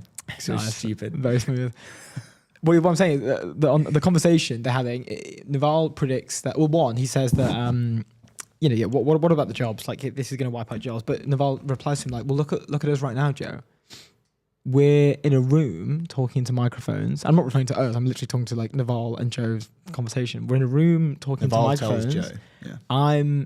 We're filming this and we're streaming it out to the world. Like, if you told me 5 years ago, if I told you 5 years ago that your job's going to be sat in a room talking to a microphone, live streaming yourself, having conversations with random people, and you'd be getting paid for it, millions of dollars, would you believe me? Tens of millions. Yeah, hundreds of millions. I think it's hundreds of millions. Yeah, definitely is. Would you believe me? And it's like, no, there new jobs will be created over and over and over again. And I remember when I was at school, like when I left my grammar school, one of the conversations that one of the teachers had, I can't remember what their position was, but it was basically saying that 45% of the people in this room today, so this is just like year 12s and 13 students, 45% of the jobs that you guys will have in 10 years do not exist today. And I'm starting to see that teacher. become, when I was teaching. At the time, I was like, whatever, dude. The teacher was one being a little bit of a doomer to his or her students. No. It was a bloke. But no, I think that was more, I see that as like, not a doomer. I see that as like an optimist. I see that as like, you should be excited about that. That's a cool thing for the future. Okay, well, I guess it 45, depends on what they're saying. 45% of you are going to have jobs that don't even exist yet. Like, no way. I didn't think mine would be this, to be honest. Like, but here I am. But yeah, I think, I don't know. I think it's something, and to be honest, like, maybe it's controversial, but my take is like, if those jobs are getting automated away, like, skill issue a little bit. Like, maybe, that's kind of how it goes. Like, choose an industry that might be a little bit more. The classic take is, we've been through like the Industrial Revolution, we've been through like, the .com era, all of that stuff, and humans have been able to kind of, jobs have gone, and that's fine, because humans have been able to evolve and change with the times and build new jobs that didn't exist. People will lose their jobs, definitely. That will definitely happen. Like 100% that will happen. But like, it's just a thing that it's sort of like a necessary price of technological evolution. Like that, especially now, it's like in terms of, it's not really gradual. We're in this weird like step player, I think, that one day something mad pops off and it's like, this has changed everything. It kind of happens like twice a week now, which is crazy. But it's just a necessary part of these cycles. And maybe, I guess that you could argue that we should be investing more in how to retrain these individuals. It's not exactly their fault, but if you're going to make the world a more efficient place, we should probably automate away the stuff that doesn't really need to be there. Yeah. So a tweet that was like very similar to what we're talking about now is from Anish. So he said, he wrote I think it was an article, like basically saying why the Citrini kind of thing was not, that there could be like another scenario. And then he comes out again with banger from Citadel today. Yes to all of this, and most of all, rising productivity lowers costs and expands the consumption frontier. So what Citadel came out and said, they were talking about the jobs postings for software. We can just search it up, just search Anish and you'll find it. Engineers are rapidly rising. And screenshots of the post say recursive technology does not equal recursive adoption. The current debate around artificial intelligence conflates the recursive potential of the technology with expectations of recursive economic deployment. In other words, because AI systems can improve themselves or accelerate their own capabilities, commentators are extrapolating a future in which automation and productivity compound indefinitely at exponential rates. Technological diffusion has historically followed an S-curve. Early adoption is slow and expensive. Growth accelerates as costs fall and complementary infrastructure develops. Eventually, saturation sits in and the marginal, can't read the next bit, there's a really interesting bit in this, so I'm going to read the whole thing. But furthermore, it is well acknowledged that training and inference requires significant semiconductor capacity, data centers, and energy. Displacing white-collar work would require orders of magnitude more compute intensity than the current level of utilization. If automation expands rapidly, demand from compute definitionally rises, pushing up its marginal cost. If the marginal cost of compute rises above the marginal cost of human labor, for certain tasks, substitution will not occur. Which I think is an interesting take, and I hadn't thought of that. But it was like, it will create a natural economic boundary. This dynamic contrasts sharply with narratives assuming frictionless replication of intelligence. Talking about lower price increases real purchasing power, which generally increases consumption. And then it obviously touches on Anish's point, where it's like all the doomsday scenarios underestimate our our infinite capacity for wanting more, and then other people producing it. Our production will 10x, 100x, whatever, but it will also 10x, 100x our consumption of, we can do this now. Well, then let's like get to the next. Yeah, all that like, stuff's going to need more of this stuff. There you go. Exactly. Cool. Yeah. But I thought the natural like economic boundary where if you're automating the whole thing, compute costs increase significantly. There'll be a point where compute costs get more expensive than just hiring a human. Therefore, companies, their profitability, but they're gearing for profitability, so therefore they will choose the cheaper option. Yeah, was that? Do you think compute costs are decreasing now? If you automate everything, compute costs will increase.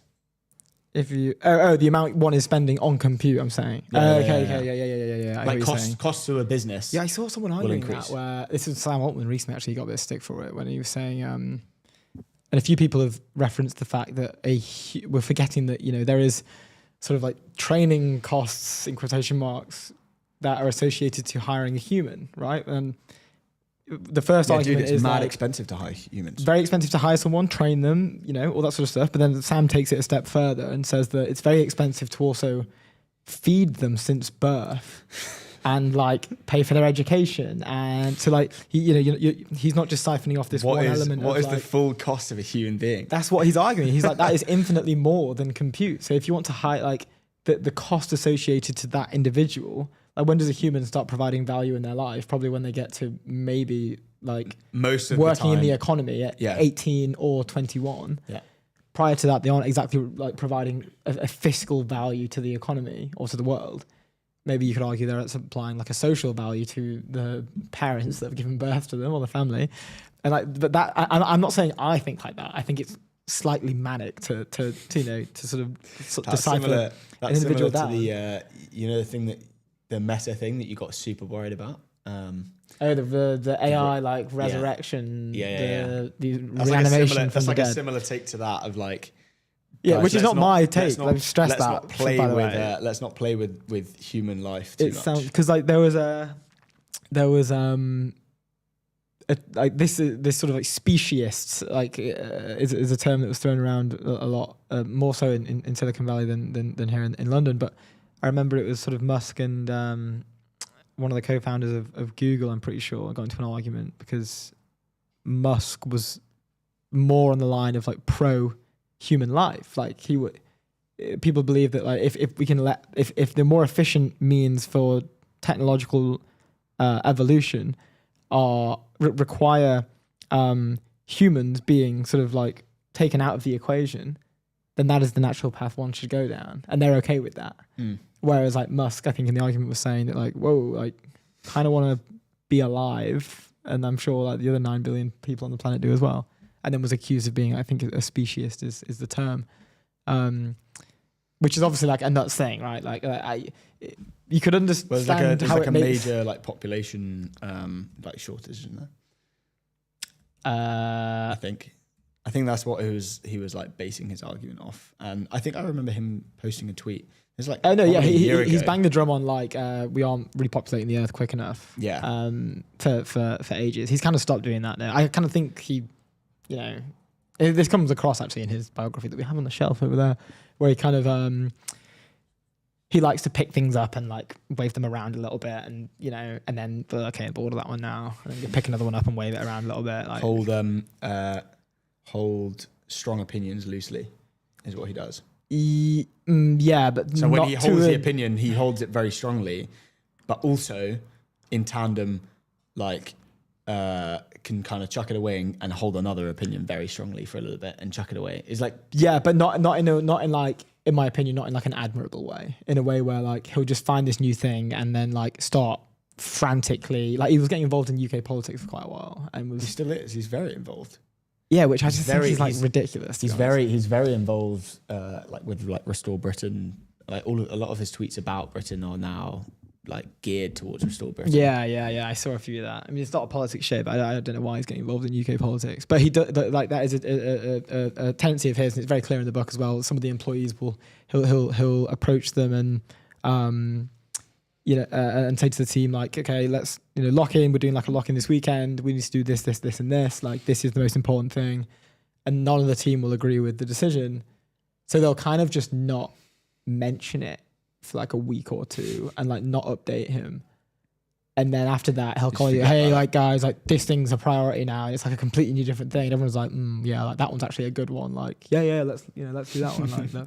So it's kind of like they're aware of the fact that he'll, kind of run around a bit and get distracted by a few shiny things. Talking about the future of automation and compute costs and everything else. In Time 2, the sequel, I think that's such a jokes tweet from John A. DeGoes. Tokens Remaining. What a great movie. This is so good. Do you remember this movie? Yeah, I did like this Such a good movie. Justin Timberlake. I think it's Justin Timberlake. Yeah, it is. Yeah. And he has a timer on his hand. It's like a very futuristic thing, but it's tokens instead, which is just jokes. I think it's so good. They should make a sequel. The film I thought was a good premise, good like if I'd read the script beforehand without knowing who was in it or what the direction was. If I'd read the summary bio, I'd be like, that's got loads of potential. Someone tagged Netflix, which is good.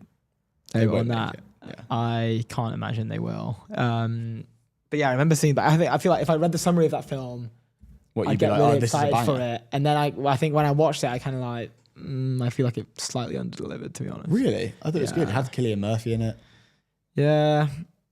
Great movie. I just thought, I don't know. I've watched it a few times. I was. It's like one of those movies that I would happily watch again. I was looking for something more because whenever there's like a poker scene in a movie, they always manage to it had get that it. guy as well, that blonde guy he's in the poker scene.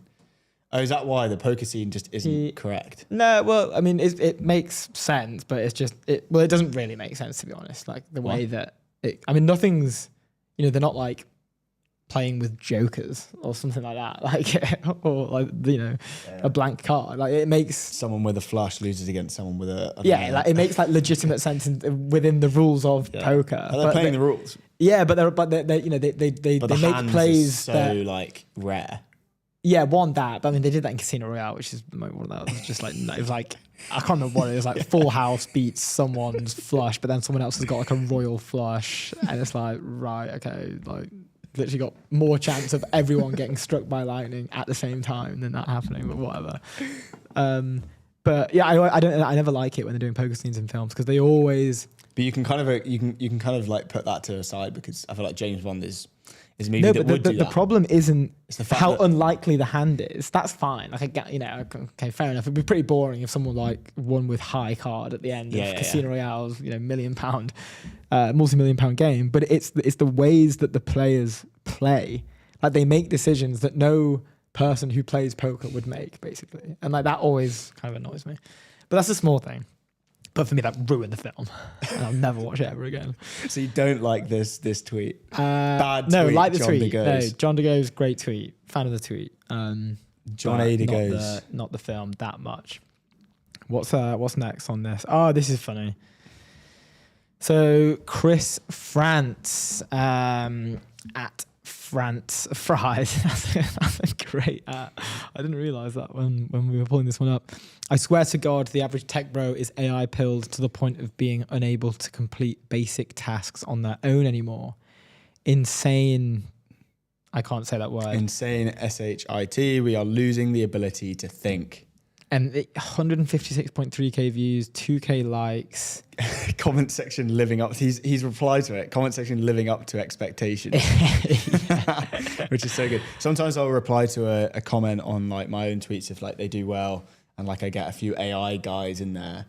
And it's just, like so obviously AI. Yeah, what was it? Someone. I'll reply and just be like, thanks AI or something. Yeah, we just had to, just to give them a bit of. No, it's like you do a post about praise. something or a clip, and someone comments like efficiency and natural scaling is the way forward. Thumbs up. And it's like, who the hell are you? But this tweet in particular, it is. I think this only really hits once you step outside of your circle. Like us, we're on X basically all day, every day. We kind of have to be just monitoring the news and stuff, so we can include it in the show. Have to be. I choose. Sorry, of course, I choose to be. But if you step outside of the circle, it's kind of nuts the disparity in the way that people will think about it. Like for me, we see a headline that's like incredibly great, like Wayve, for example, like it's a really cool achievement, an amazing thing.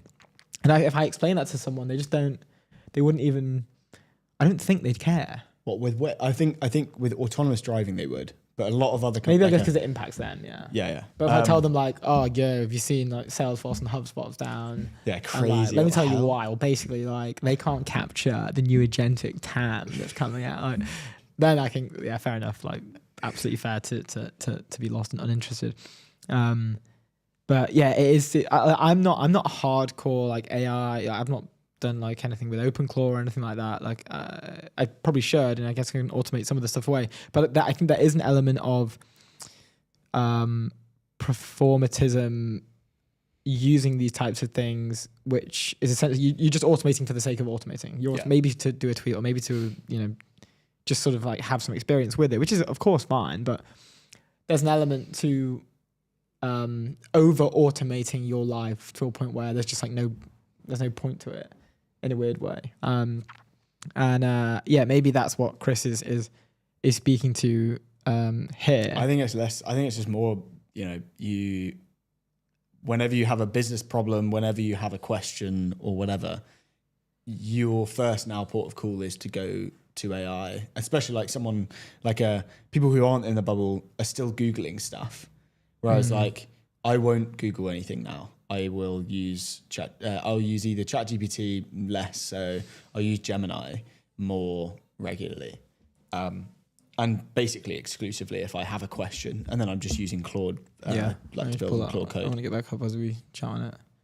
I think. Do you remember when I think this is a really great tweet and it's very accurate because I can't remember when we were having this discussion previously, but we came to the conclusion that essentially it's becoming cognitively expensive to not just ChatGPT for this particular thing or just use Claude for this particular project, whatever. And I'm not speaking from a coder's perspective because I can't code, but I'm just speaking from like an average consumer of a LLM's perspective where I'll use it for knowledge retrieval, like find me this information or help me prep for this podcast or I'm going to interview this person, what are some cool facts?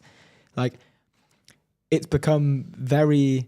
Or even an article, right? Like, hey, summarize this article for me. Like that, we aren't spending our cognitive load on the tasks that we were previously because the LLM can just do it all for you. You just get to the point you want to get to without any of the in-between work, which is obviously a great thing. But I do think that probably isn't great for our attention spans. It depends what the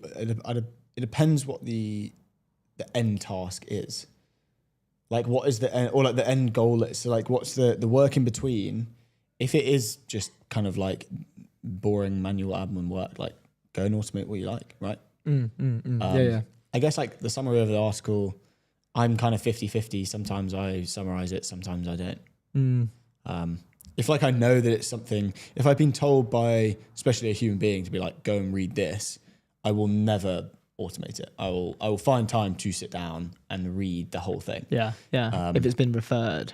Yeah. 'Cause I can't remember who's that. There's a famous mathematician, Terence Tao, I think his name was, and there was a post I saw recently of his. I think I'm getting that name right. I'd have to triple check, but that if you imagine you're at point A and point B is task completion, and you imagine it, but like let's take that as in itself, right? I'm at A, I want to complete this task, and at the finish line is point B in which the task has been completed. But if you replace that analogy with the fact that like, okay, I'm at the bottom of this hill and I need to get to the top of this hill. If you take that journey and you climb up that hill, part of the value and the enjoyment was the journey. It wasn't just like, getting to the top of the hill is great, but like actually experiencing the climb, there's a lot of value in that, and it's very enjoyable and you learn a lot on that climb. Yeah. But if you just sort of got a helicopter to the top, it's not actually that. Like, you wouldn't be really buzzing with the fact that you were at the top, would you? It's like you kind of, yes, you've completed the task. You know what I'm going to say? What? It's quite fun using a helicopter. Yeah, we obviously had our first helicopter ride of the day. That was very fun. I was terrified. But what I'm saying is like... Yeah, I get what you mean. The journey is an important bit. But like if you're building on Claude Code and you don't know how to code, it's, I guess, similar to, like if you're a developer, the way that you structure files and everything else is like correct. And the way that you structure things, like the actual plumbing of what you've built is correct. But and therefore the output might probably be better than someone who is just vibe coding their way, kind of sellotapeing things together. But also being a non kind of like, technical person, you can go through the journey of learning these things on like a kind of more superficial level. You don't necessarily have to kind of do the hard graft of learning how to code. So it's like, I think what he's saying is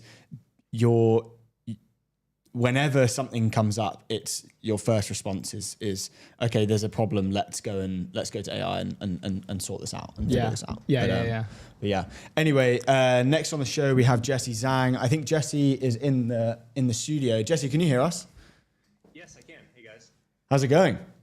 Going well. It's nice to be out here. As you know, I'm in London right now, so it's nice to be out here. The weather's actually nicer than in the US on the East Coast. Let's go. You caught a very lucky day. We said this before, where it's been raining every single day, 2026 in London. So you've literally caught the only 2 days that we've had any sun. The London weather gods for greeting me. Which is super lucky. We're pumped to have you on. Thank you so much for spending time with us. The crowd's going wild already. Before we jump in, I was doing some research just before this interview, and I saw on your personal website whilst researching, we noticed that you used to be a maths Olympiad. You were doing contests in Boulder, and you still write problems for AMC 8 and AMC 10 competitions, which is also cool, which is very cool. But you're also a grandmaster level in team fight tactics as well. I have to ask, just before we kind of officially begin this conversation, do you think these extracurricular tasks have helped you build what you've built today with Decagon? I mean, not directly. I did a lot of math when I was little, so I'm sure that's helpful for developing a brain or like getting me into engineering in the first place. And so, I'm sure there's a connection there. But yeah, I mean, these days I think there's some element of a lot of what I have to do with Decagon is like solve problems. There's a lot of new problems all the time, and so doing that when I was a kid, I'm sure it's helpful and kind of like building problem-solving abilities in your brain, or just kind of breaking down big problems into smaller ones. And then, having that competitive spirit is also helpful. And so, right now the AI space is just very, very hot. And so there's a lot you have to do to make sure you stay ahead and win over customers. And so that's helpful too. And talk to us about London, about expanding out over here.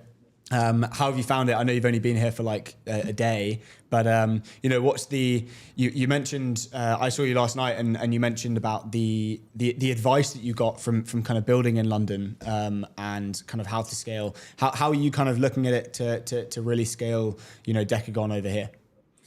Yeah, I mean, we got pulled into London because we just organically started talking to a lot of customers here that wanted to use our product, and then as we were talking to them, people are very excited about this use case and moving very quickly, and so it's not responsible if we don't have people on the ground to help them, and so that's why we originally spun up the office. So we spun it up sort of the second half of last year, and yeah, we have a nice space out here in King's Cross, and it's been quite nice. I come out here now pretty frequently because we're kind of using London as our European base, basically. So serving both the customers here in the UK and Ireland, but also in Central Europe. And it's just an exciting time. It feels like there's so much greenfield. There's so many businesses out there that want to leverage the types of technologies we're building, to kind of bring AI to their customers and either help with their call centers, their contact centers, or just give customers a better experience. And that's very top of mind for people. So it just feels like business is moving very fast. I think the general narrative is that oftentimes European businesses lag behind American ones to adopt new technology, but that hasn't really been our experience so far. Like, people are moving very quickly, and so we have to build up a big presence out here. Let's go. Speaking like more closer to home, you guys partnered with 11 Labs last year. Would love to know more about the decision to do that. When we were researching, it's very clear that it's incredibly important to make sure that the voice agents sound as human-like as possible. Within a second, maybe of a mistake, you can kind of immediately acknowledge the fact that like this is not a human, or this is definitely a bot, and it's going to affect my experience. Whereas maybe in some sort of like LLM, if you see a typo, you're not that it's not really affected your experience that much. Can you walk through this partnership and like why 11 Labs was kind of like the go-to people for this? Yeah, I mean, 11 Labs, a great company. I really like the people there. Very, very smart team as well. So the way we think about it is like we need to have good relationships with the sort of like underlying models, right? So in the same way that great relationship with OpenAI and Anthropic, and it's part of their frontier program and whatnot. But the idea is these models, they're kind of building the critical sort of model layer, and then our job is to build the critical application layer, and the application layer, of course, being the sort of tooling and software that our customers can use to actually deploy these agents and build them, iterate quickly. One of our core differentiators, or like the sort of meat and potatoes of our product is kind of this engine to capture business logic from our customers, right? So if you think about working with, say we work with a big bank or an airline or et cetera, and they're going to want their agent to do very specific things that are unique to them, or have different tone and brand guidelines, or have to follow certain rules. And so those are all things that we build, right? So that's what we do, and those are generally built on top of the models, and then around that we have to build this surrounding software so that you can iterate on that quickly, you can deploy them, you can test them, you can evaluate them. And so it's very it's necessary for us to sit on top of these underlying models. And so we use 11 Labs and other models on the voice side, and then we use a lot of the big frontier AI models on the actual like thinking and generation side. I wanted to talk to you about the what you kind of just mentioned there, but also yesterday about building on top of the foundational models and the green space that's there, and the opportunity that you see, obviously with Decagon, but with just everything else in the application layer. Can you kind of touch on that and your kind of viewpoint on the opportunity on building in the application layer? Oh yeah, of course. It's not that like one is better than the other. I think the reason we think about it a lot is we talk to a lot of engineers that are choosing between working at a place like Decagon or working at OpenAI or Anthropic, and I think it really just comes down to like where do you want to build, right? So Anthropic's OpenAI, like they're obviously like everyone knows them, and they're kind of building like the picks and shovels for applications, and of course they'll have some applications themselves as well. But our layer, the actual application layer, you're serving the end customer, right? And I think the reason why the application layer is exciting for me and for the people on our team is that one, of course, you have direct impact with customers, but you're also able to capture a lot more of the value tied to the actual like business pain that you're solving.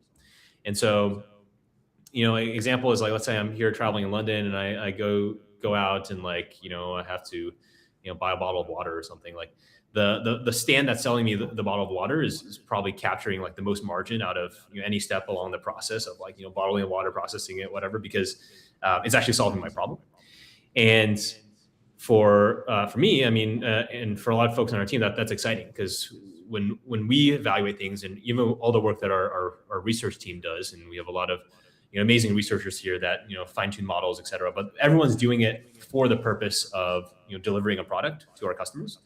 And obviously we find that exciting, and I think it attracts people that also want to kind of do things that where every single model you train, every single sort of incremental improvement you make, you can see the net result of it almost immediately in front of a customer.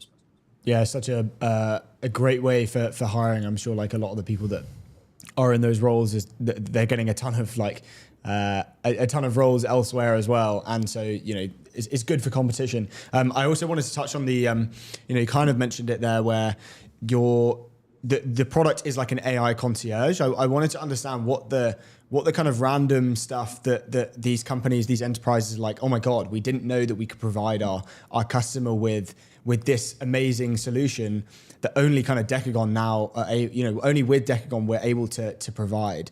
What are those cool kind of products that you're like, oh, we didn't know we would be building this for someone, but now we are?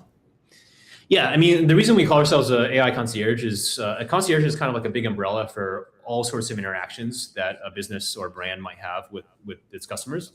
And so, the big and like first one we often start with is customer service, or like their call center, because that's the one where there's a lot of conversations already, and the ROI of that is very clear, right? It's like either you're making the business a lot more operationally efficient, or you're also increasing the customer satisfaction scores. And so that's like a very clear business case.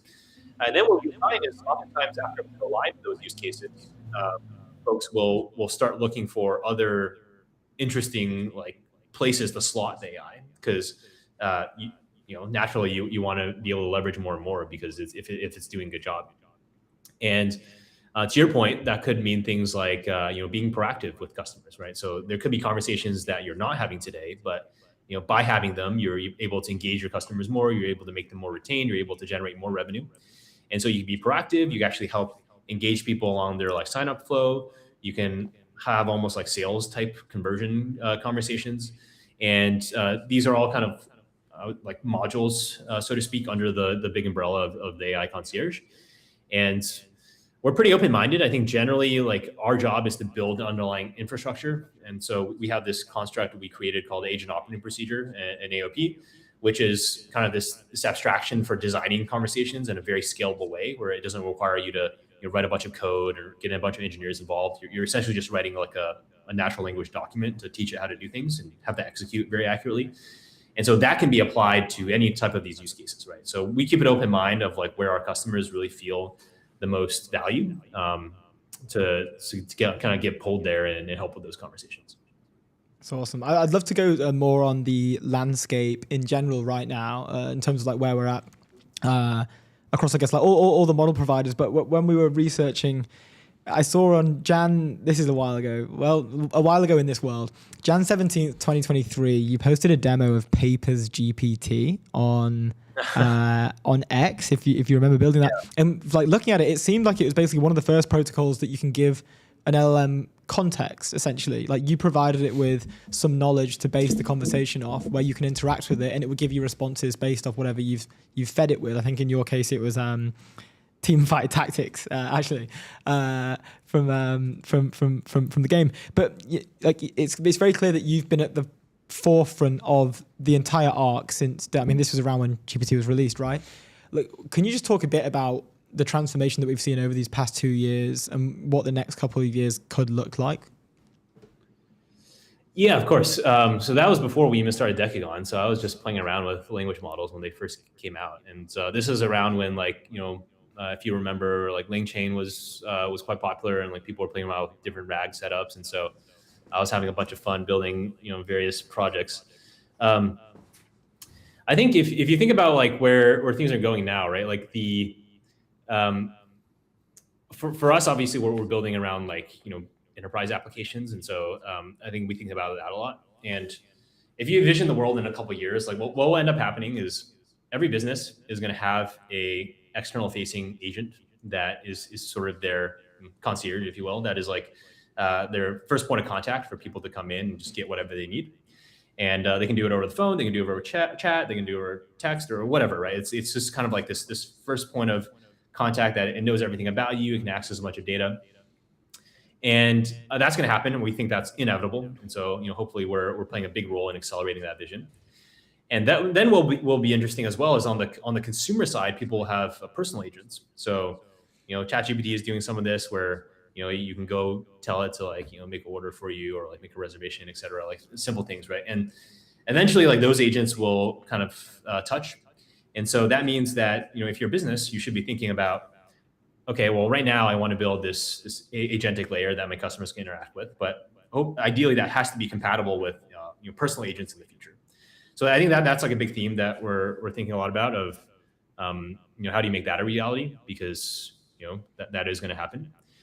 So that's an interesting trend we're excited about. And then the other big trend I would say is just voice technology is getting better a lot. So right now a lot of the advancements in models are on the reasoning side and also on the voice side.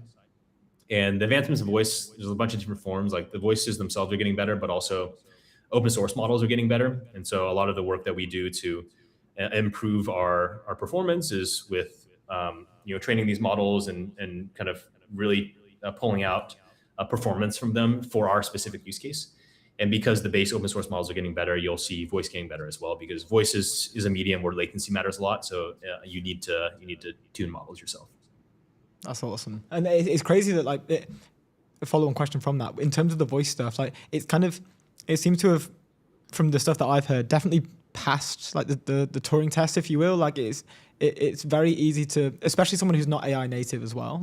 It's very easy for them to, I'm thinking now of maybe an older relative that I have, if they were to interact with a voice AI and they're not from the space, they would not be able to tell at all. In the way, even what I'm saying now, right? I will use filler words like or and I'll pause and I'll switch up my tone sometimes. The models seem to be able to replicate that pretty easily. What is the next step in terms of improvement? Where do you even go from there? Yeah. So I would say the voice models are pretty good for that. A lot of the improvement in our space is how do you still get it to perform intelligently while still maintaining the low latency and the realism, right? So, if you're using ChatGPT voice, it sounds super realistic. But unfortunately with enterprises, there's additional requirements on top of that. You need to make sure that you never break any of the rules. You need to make sure that you're always doing what you're supposed to do and you're not really deviating from that. And even if a bad actor came in and they were trying to get you to hallucinate that, and you still won't. And so because you have all these added requirements, it makes the problem more complicated. And so a lot of the work in voice is to how do you keep, the experience you're just talking about, but still be able to have those things added as well. Interesting. Okay, yeah. So there's an agility piece to it as well that's laid on top of making sure that the quality is consistent. That's really cool. We've hit time. Sorry, I kind of all good. Thank you so much for taking the time. I hope you enjoy the rest of your the rest of the time in London, and I'm sure we'll see you back here soon.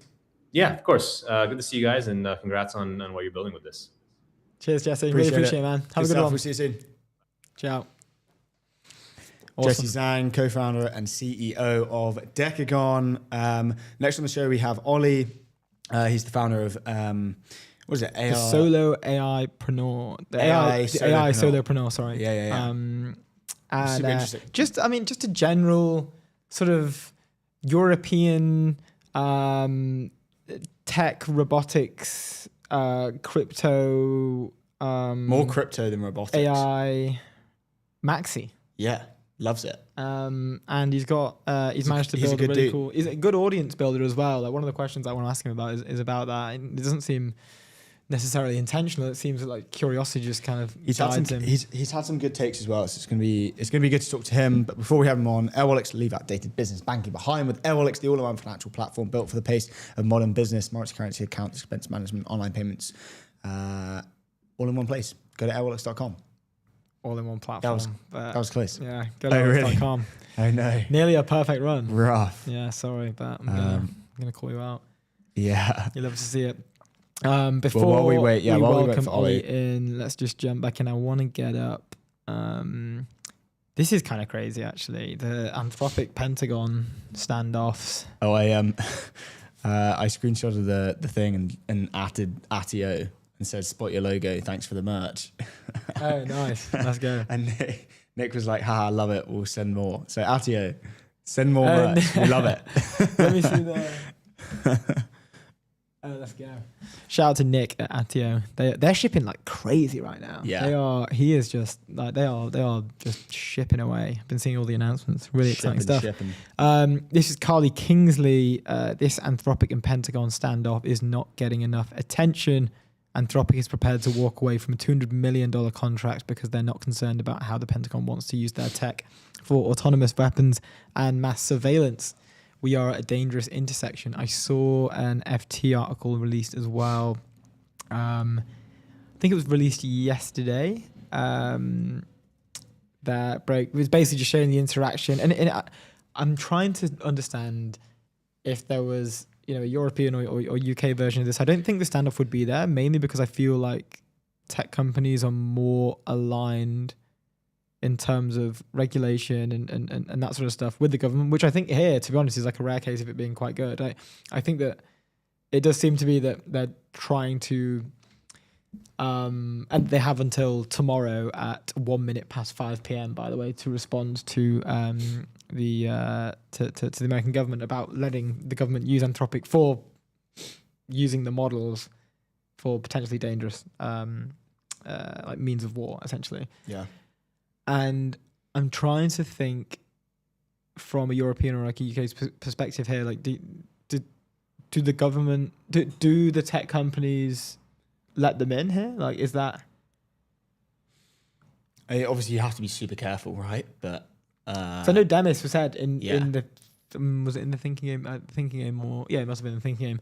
There's a part where he says like the only in the acquisition of DeepMind with Google, part of the didn't the UK government like I don't know, there were some, I think are they investors in Google DeepMind or something? They had some form of I only work very closely with them. Well, but they in the contract, Demis made sure to have in that like the technology could never be used for defense or sort of like any like military applications which extends to also like bioweapons and stuff like that. That was he made sure that was in the contract, which is interesting, right? Because if that's like here, that would be a breach of that contract because it's the Secretary of State of War, Peter Garth, I forgot his name, that's kind of running this whole thing. And I just can't imagine that. I can't imagine that being because like I guess it's more of a philosophical debate in a weird way, right? Like, you want to serve your country. But at the same time, do you like Demis? Are you opening it up to risks that you just does your decision end in the loss of human life? God, we're getting deep now. Yeah. But I think it's a fair, I don't know what I do. I mean, yeah. Ajaz had it was quite a good tweet. This week in Anthropic, LMAO, accused the China of stealing Claude model, which we covered on Tuesday. Backfires, public roasts to F out of them. Tells the Pentagon to F off. God, there's a lot of swearing in this. Pentagon gives them till Friday to switch on Claude Killbot Pro Max, or they'll blacklist their ass. That's a better way of releases COBOL plugin. IBM stock tanks 15%. Dario smirks. That's just show business, baby. Just show business, baby. Pete Hegseth calls Darrow a woke person, but Claude, his number one murder bot. Randomly gives Claude a Substack to write blog posts, publishes 3 reports saying Claude Loki wants to build chemical weapons, drops OpenClaw killer, remote co-work plus autonomous cron jobs. So it's funny, right? Because they were the darling child. Talk about the safety, Yeah, they were. But it just shows how fast things can change in the space, right? Yes, like exactly. They were, and again, like nothing's really changed on the underlying business, but the public opinion does matter with this regard. Like they are now, most of these sort of AI CEO figureheads, like when we think of Musk, when we think of Altman, when we think of Dario, when we think of Demis, like they are To be honest, now I'm actually realizing maybe this isn't true as I'm saying it out loud. But I was about to say they are national celebrities, but they probably aren't. Musk probably is, to be fair. Musk definitely is. Musk definitely is. But maybe I don't know. I could ask my mum. Oh, do you know Dario? Yeah, Dario. Dario Amadei. Whatever, and they'd be like, nah, not a chance. Anyway, we have a next guest. We have a next guest. Ollie Lehman is in the studio. Ollie, can you hear us? Yes, I can hear you well. Amazing. Awesome How's stuff. it going? Good, man. Nice to be here. Yeah, Nice. Great to have you. on. Yeah. Thanks for joining us. We've been pumped to get into this. We have a few questions ready to go already. This one just literally to kick us straight off. I want to go like pre-AI solopreneur days if possible. Yeah. And I had no idea this happened. I followed you for quite a while, but I didn't know that your pre-AI moment was essentially a catalyst from the collapse of FTX, and you were 6 years into crypto. I remember seeing the collapse of FTX. I wasn't really exposed, but would just love to hear about that journey quickly because I find it fascinating. Yeah, it was a crazy time, to be honest. So I was heavily exposed to FTX, way too exposed. Also, like very bad story. I was like, oh, I only have stable coins now. I'm just going to keep them on FTX for the next, to just buy in the bear market. I actually sent more stables that day. I was like, oh, this looks like a good opportunity to buy more. And the next day, FTX collapsed. So that was the first start, which was horrible to begin with. I also, the next day, FTX happened. And for some reason, I don't know why this sounds so cringe and cliche, but I posted about it on LinkedIn. I was so fucked. I was like, okay, I need to do something. I need to do something about this to make this better somehow. And the post went giga viral, kind of kicked off my social media journey on LinkedIn at the time. So that was the first interesting part. And also a lot of people reached out that I now work with. So it kind of was this weird moment of I need to take action in the moment where I'm just completely wrecked and I want to just bury myself. So that happened. And I think 1 month later, or not even a full month later, I think 3 weeks later, ChatGPT came out. So FTX happened on the 11th of November. I will forever remember. I think on the 20th or something like that, ChatGPT came out. And for me, I don't know, I kind of believe that sometimes these really bad things happen. It really matters what you do after they happen, right? Like you have the kind of the classic hero's journey. At the time, my girlfriend was also, you're going to talk about this moment in the future. This will be your story. I was like, oh, shut up. I don't want to hear about this fucking story. But in the end, like that's what happened. So I really got into AI pretty much from the beginning because I felt like this is this new thing. And obviously it was super messed up from crypto still. I'm still interested in crypto. I still have connections to crypto. I still kind of partially advise companies there. But I felt like I have to start something new. So I went heads first into AI at this moment. And it really kicked off in like January, February, the following year. This is also when I started the AI Solopreneur. But yeah, this was a wild journey with FTX and all that. Yeah. I remember that was just another time. I remember that there was one guy, not to spend too much time on it, we've got a few more questions, but there was one guy who was, he was somehow managing to log into people's accounts and he was basically selling them back their portfolio at like 1/50th of the cost. I forget the guy's name, but people basically found out who he was and weren't very happy. Yeah, some dodgy shit happened. Yeah. Yeah. It was just a mess. The whole thing was a mess. Anyway, we have loads more questions. Do you want to? I think you've got one. Yeah, I've got straight one off the back. I love some of your tweets are really good. You have some great takes, and one of the ones I wanted to talk to you about was the value of building. You said that money used to flow towards building, but because it doesn't need to go towards that, it has to go somewhere else, and therefore human attention is the kind of premium class of where the money will go. Can you kind of give us your take on that? I just want to deep dive that for a sec. Yeah. So first of all, I'm seeing it on the kind of receiving end. Right, you have all these AI companies, and they spend like crazy. And not only the big ones like Anthropic or Google, but all the other ones as well. Like there's so much VC capital just absolutely flooding everything, and that alone tells you the story that the attention part of the equation is very hard to crack, and people just throw money at it.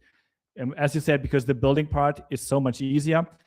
Again, it's like not everything is super easy, right? Like there's nuance to this discussion. I also think people kind of they just presented it as this idea now building is free, you could just vibe code everything, which also isn't true.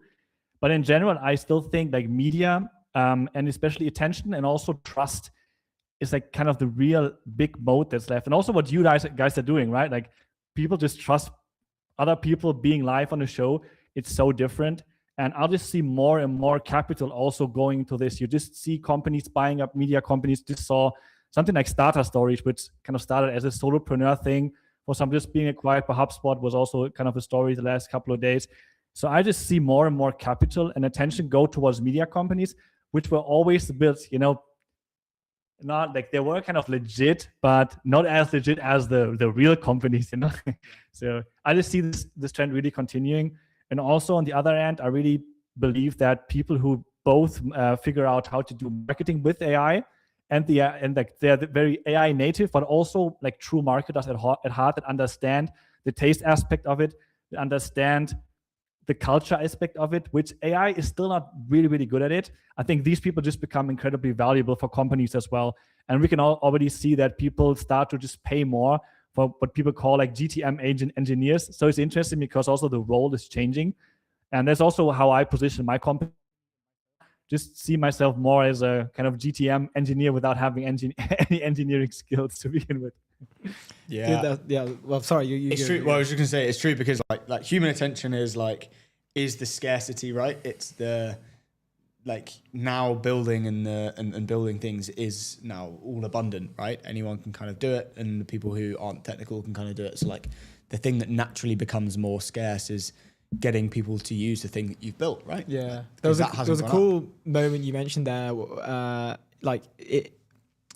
because the barriers to entry to build have fallen, more people are building in general, but also like the barriers to entry to create as well, not just things, but also content has fallen massively. And you mentioned taste there. We obviously agree with you on the media stuff. We think that it's going to become a lot more, a lot bigger. We're seeing like the kind of like the democratization of media. Like Luke and I are able to kind of spin up a news channel. Previously, it would cost millions of dollars to do that. Look at the run rate of the BBC, for example, but now you can kind of just do it quite easily with a room and some cameras and a microphone. But that aspect of taste is all encompassing in this. The fact that these barriers to entry have fallen, the overall quality of content seems to have lowered, I think, as well with that, because it's easier to do. More people are doing it, and the quality has kind of fallen with that. Can you maybe just talk about that taste element a bit more? It's something that we take seriously on the show. Like we're brands we're kind of obsessed with as well. Would love to just get your thoughts on why that's trending at the moment. Ooh. Oh, we lost him. It was such a good question. You've just I've eviscerated Ollie. You've silenced Ollie. Ollie's been silenced. Let me message him on Twitter. Do you think connection? He's still there. He's still in the. Is he there? Or is anything? Yeah, I can't see him. That's not him. That is obviously not him. It's frozen. It's like a digital man. I was like, that's not him. That's us. Let me message him. Let me ping him. Yeah. Well, is it on my account or is it on the ETN account? Leave outdated business banking behind with Airwallex, the all-in-one financial platform built for the pace of modern business. Multi-currency accounts, corporate cards, expense management, online payments, all in one platform. Go to airwallex.com. Now Ollie is back in the studio. Let's go. What happened? Sorry about this, guys. Today is the worst tech day forever. No, all good. The internet was down. Okay, let's get back to the taste question. So taste. Let's hear it. So I still heard most of the question, I would say.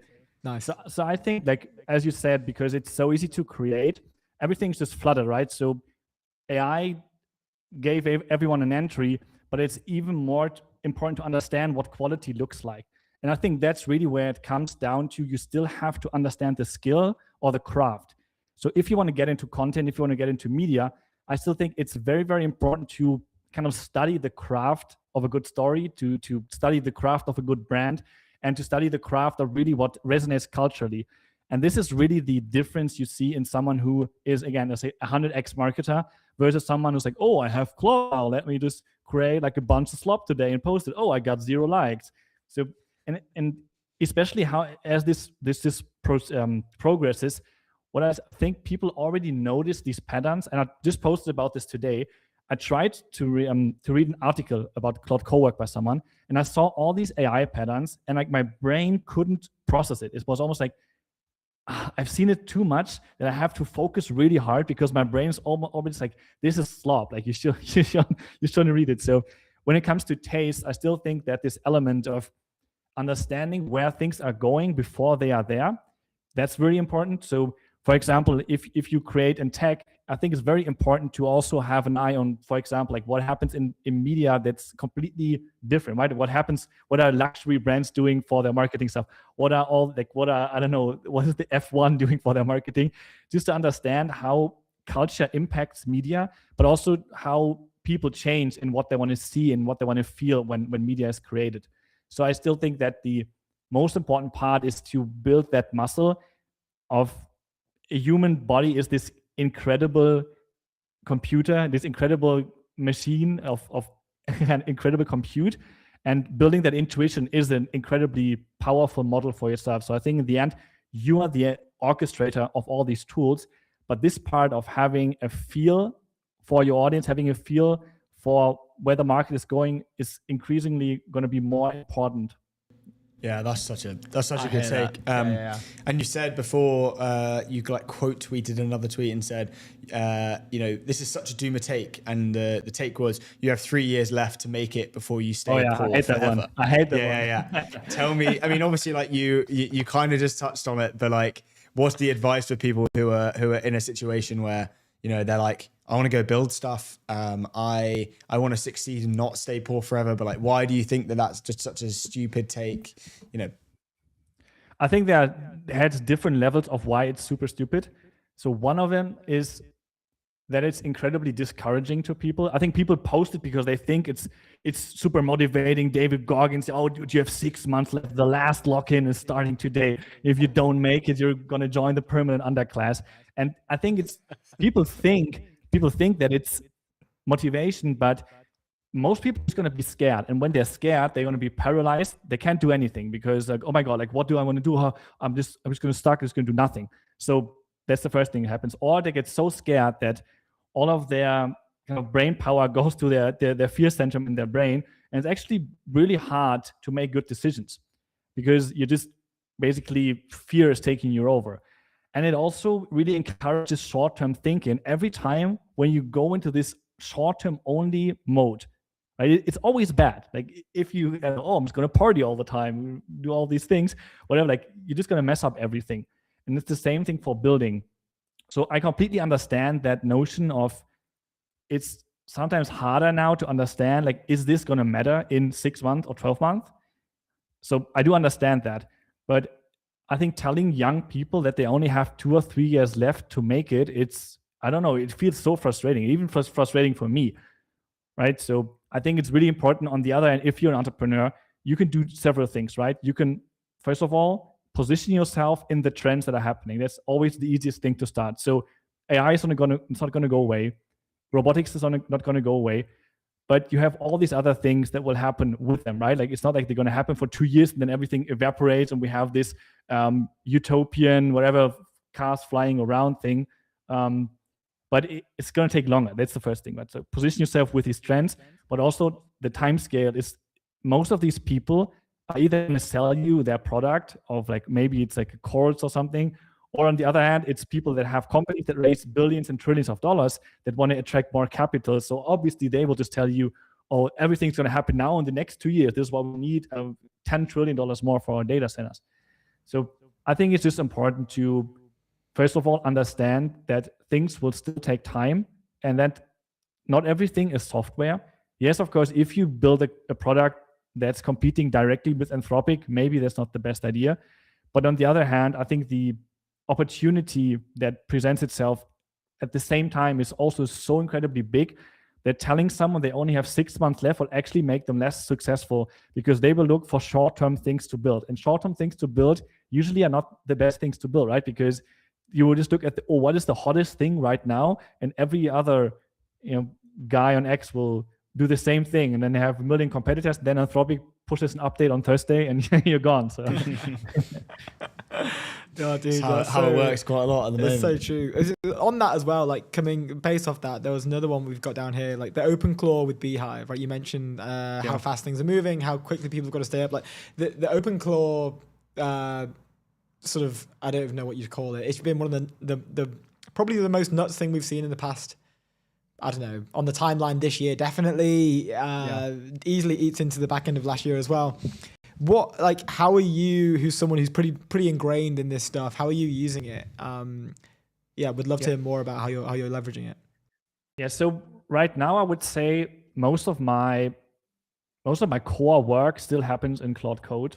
So everything that I create, I use OpenClaw more as an admin console for everything I do. So for example, I used to start working and I would log into different platforms. It could be, if I want to do something with a newsletter, I would log into Beehive. Then I would log into my Stripe account to get my dopamine hit. Then log into X to get to get the next dopamine hit.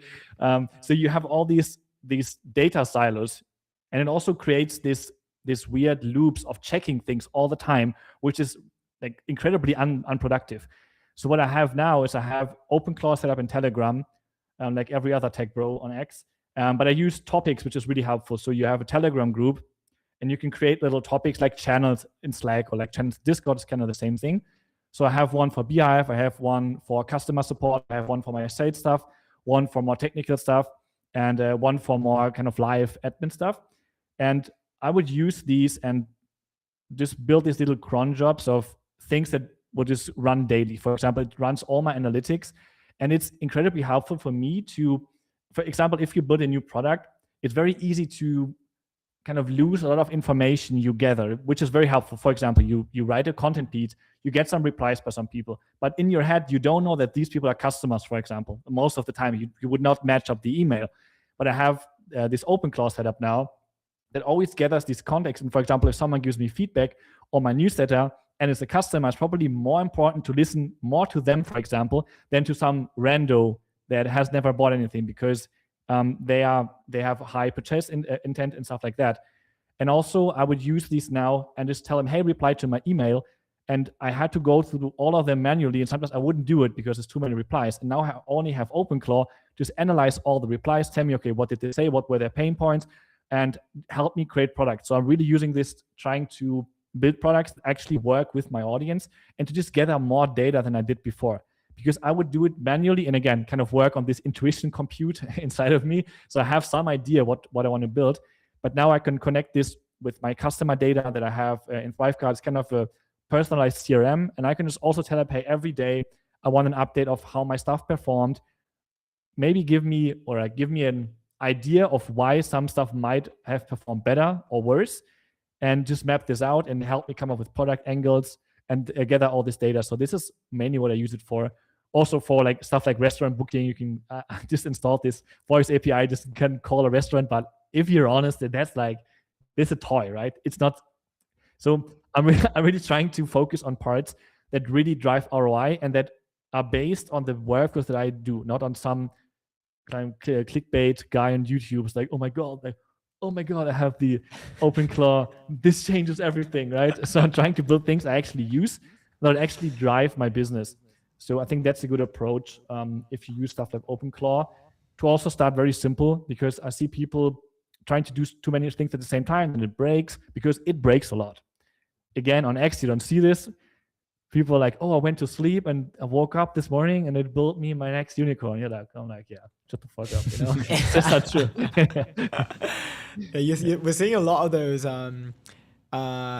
a lot of the like, oh my God, you know, I left my OpenClaw running and it's just done this like amazing thing. But we're also seeing the other side of it where I think people are divided a little bit. Like the meme that I liked to see was the one where it was like, oh bro, you know, you got to see my OpenClaw setup. Like I've been spending all night doing it. It's like, oh, what did you build? And it's like, dude, I've got like 5 Mac Minis running. Like you got to see this thing at night.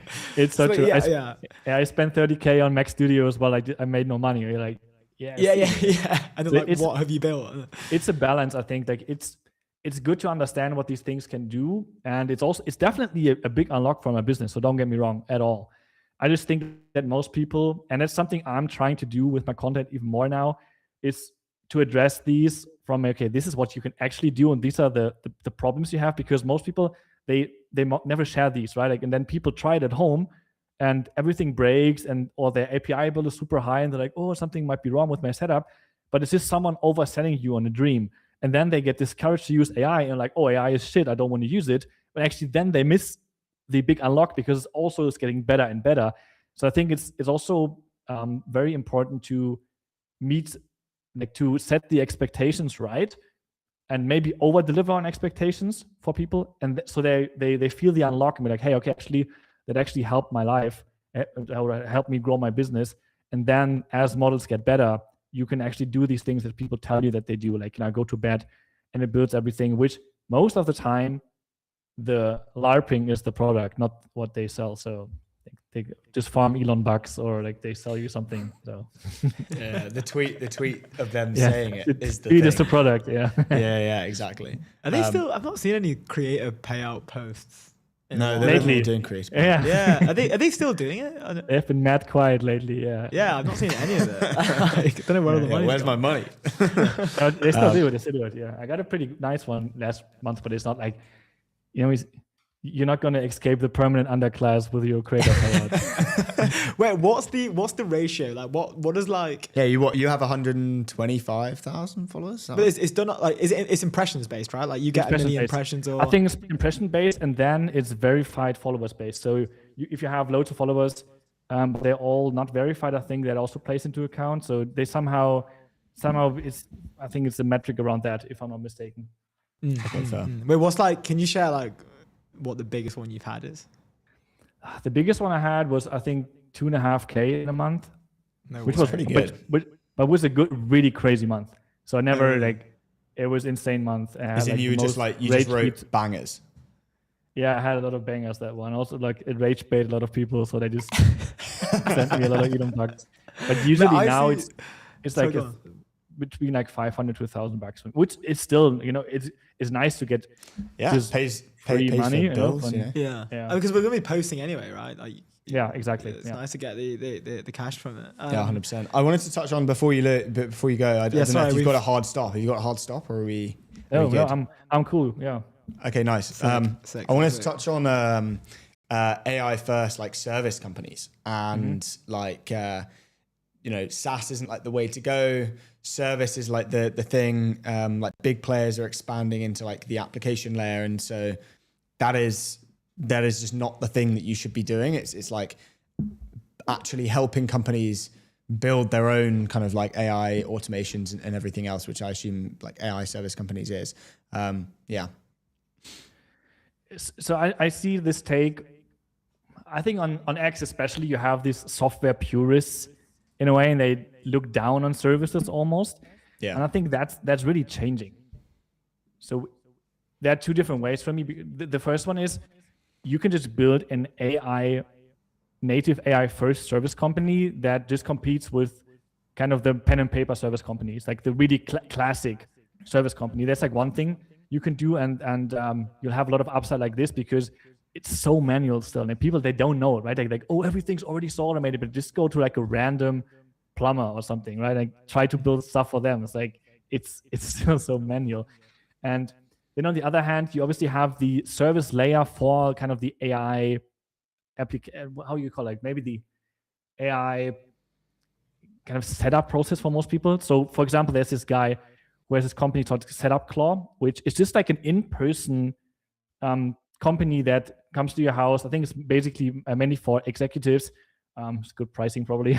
They come to your house, set it up, and you just pay them a retainer.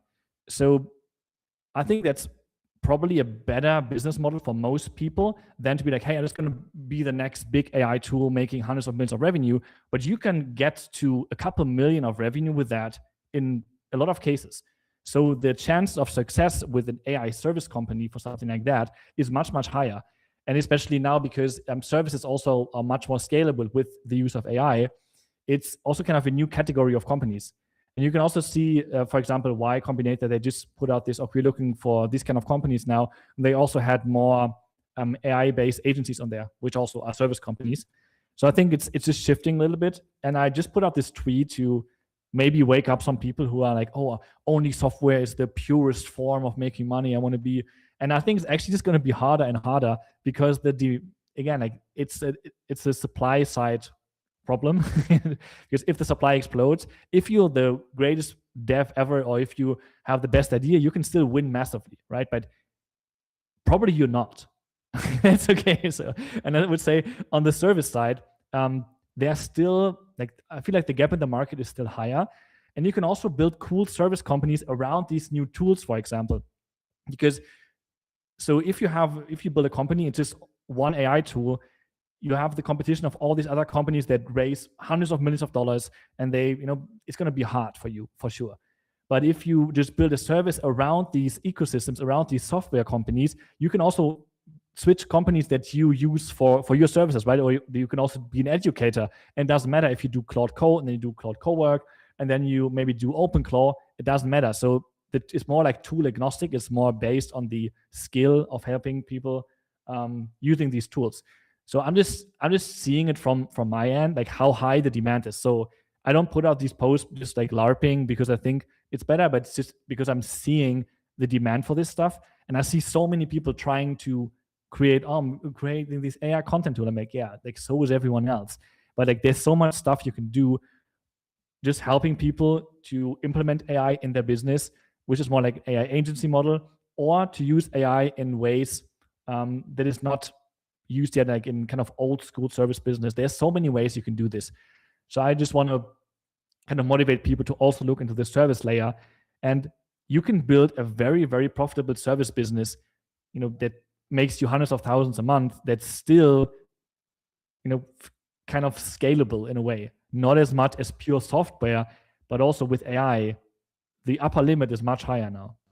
Yeah, I feel like it's kind of like they're not as scalable, but like you don't need the scale that a SaaS company needs to be able to hit the same profitability. So it's kind of it's weird. I didn't think about that in terms of like there's a small moat there in a way where like you're saying you learn how to run a services business. You don't necessarily, and like obviously the tools that you are helping people understand, obviously that's just a natural requirement of that. But the main thing is learning the model of how to actually help people with frontier technology, you can say. It's not like with OpenClaw or with Claude Code or with like, the next video model that drops. Like it's just learn how to teach people with breakthrough technology. And I guess that's defensive, right? Because then if a new thing comes out, they just give their AI guy a call. Hey, what's the new thing today? It's like, this, I'll come over and I'll install it.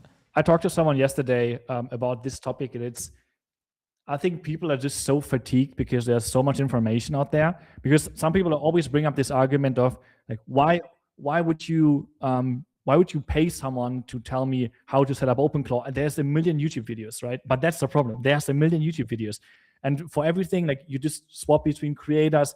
And I think people are very fatigued with this. So it's much easier for them on a cognitive level to be like, hey, this is my guy. I have an AI problem. This is my guy. And I don't even care if he maybe overcharges me, because the mental load of always switching between people and models, and maybe this guy wants to use this tool or that tool, it just, we are already so much like more and so overloaded with information in general, that everything that brings down that cognitive load is the monetization opportunity. And that's the same thing for AI stuff for me. So I really think that it's a huge opportunity. And again, I see it on my end, like how much demand I just get for stuff that I also cannot fulfill. I'm like, there's so much money to be made at this right now. So I just hope people kind of don't look down on being an educator, because it's actually, you can also do this for companies. And companies pay really, really well for this stuff right now. So maybe someone just is like motivated to do it. I hope so. they probably will do. It's like building websites for companies, back in the day, right? It's like that kind of thing. Yeah, that was a huge unlock. Who was that guy on My First Million that started off doing that? I forget his name. He like set up a VC fund off it. I forgot his name. He set up a VC fund off building websites. He made loads of money doing that, and then scaled it into an agency, and then set up a fund off the back of the success. And you can also. Oh no, it was I want to say it was Greg Eisenberg or Andrew Wilkinson. Yeah, maybe it was Andrew Wilkinson. Yeah. He was a design guy, right? Andrew Wilkinson was a design guy. I think Meta something is called its agency. And you can still, the thing is, when you do this work, you can still be to SaaS because you have the industry insights as well. So it's almost the better way to just get started working with people for them, just implementing stuff, helping them fix their problems, because you're going to work on real problems. And if it's even better if it's like some super obscure, indoor shrimp farming business, whatever, that because you're going to learn things that the random guy would never know to build a solution for. So I think that's another unlock that you have, focusing more from a service perspective as well. Well, yeah, that's an interesting. I feel like we're evolving into my first million. This is but this is fascinating though. But you're right. Like I think people must undervalue the ability for somebody to remove somebody else's headache. Really, like that these people are, especially your friend who's serving executives and I'm assuming like C-suite level individuals with this, is like they're so busy that they just don't have. It's not even that they don't want to. Maybe they do want to research and learn about OpenClaw and all this thing, but they just don't have enough time to actually facilitate that learning in the day. So they're just buying, the headache to go away. Someone tweeted today that you need to be unemployed to keep up with the pace right now, which is so true. And I think that's the perfect kind of one sentence explanation of this, because if you're not unemployed, it's incredibly hard, and maybe then you have a family or something like that. Like how do you want to keep up with everything? So it's much easier to just pay someone to do it for you. That's just what I'm seeing, and it's happening in all industries. And there's a lot of capital flowing around for this kind of stuff right now. 100%. Yeah, the pace has been nuts. I mean, we were saying like it's literally our job to stay up to date and like comment on what's going on and tracking things at the frontier of whatever sort of tech or venture vertical we're working in. But even being 24/7 online, like I'm missing stuff. Like things are moving at such, like today, for example, like we've had one of the most nuts days in terms of news that we're covering. Like just to read out a few things, like this is just in the past 2 days. Like Wayve in the UK raising 1.5 billion. Stripe's annual letter and Stripe's valuation surges to 159 billion. Revolut targets 100 billion valuation. Europe gets a new unicorn. Like Dutch chip maker raises 250 million. Cambridge neuroscientist raised 10.2. Like it's just literally, I can't, like even if we go away for a week or something, like when we go to Juventus the other week and we come back and we haven't really been on top of the news, you feel like you're a year behind. And I think that's why trust matters so much, and why, again, the attention is the mode. It's also the curation is the mode, because if someone listens to you, for example, they probably are like, oh, this guy know what is important right now. So I think this, because again, information overload. Some people are like, oh, like I'm just gonna ask my agent, and like we don't need anyone for news anymore. We don't need, and I think that's just wrong, because in the end, the curation part of it and just putting trust into someone collecting the right things for you. Maybe in the end, ETN has like an API, a curation of the best things that my agent can read, which is totally fine. But in the end, this part of filtering out the noise will only become more important, because there's going to be so much more noise. So I think that's like a major issue people overlook. Yeah, we're like a wrapper of the whole of X. Where you're like a European X rapper.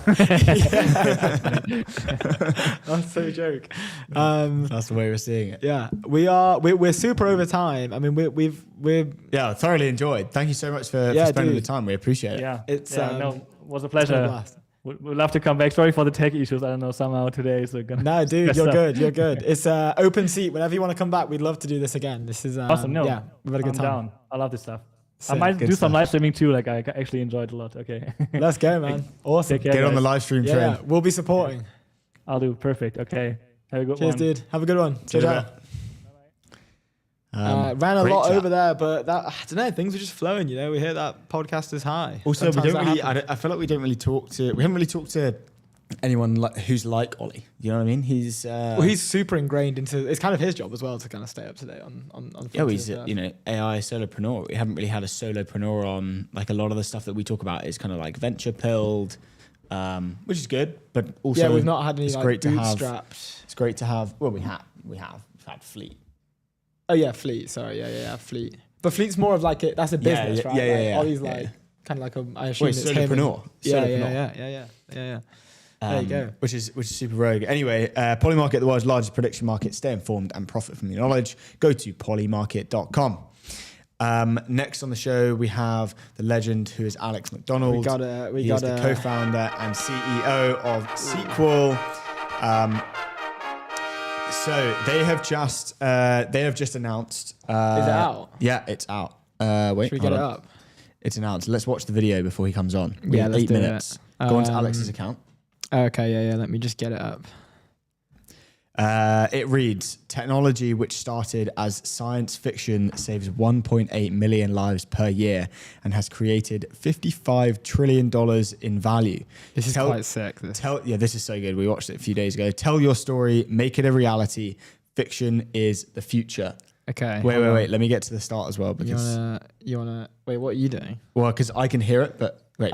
You want to play it Just at tell the me same when you time? start. Yeah, let me just hit the old share on X. Ready? Okay, 3, 2, 1, go. It's like being on a plane. What do you mean? Oh, we've got the same seats. That's so true. A bit quiet there. Oh, yeah, sorry, it's to my laptop. Such a sick video. Need some like popcorn or something for this.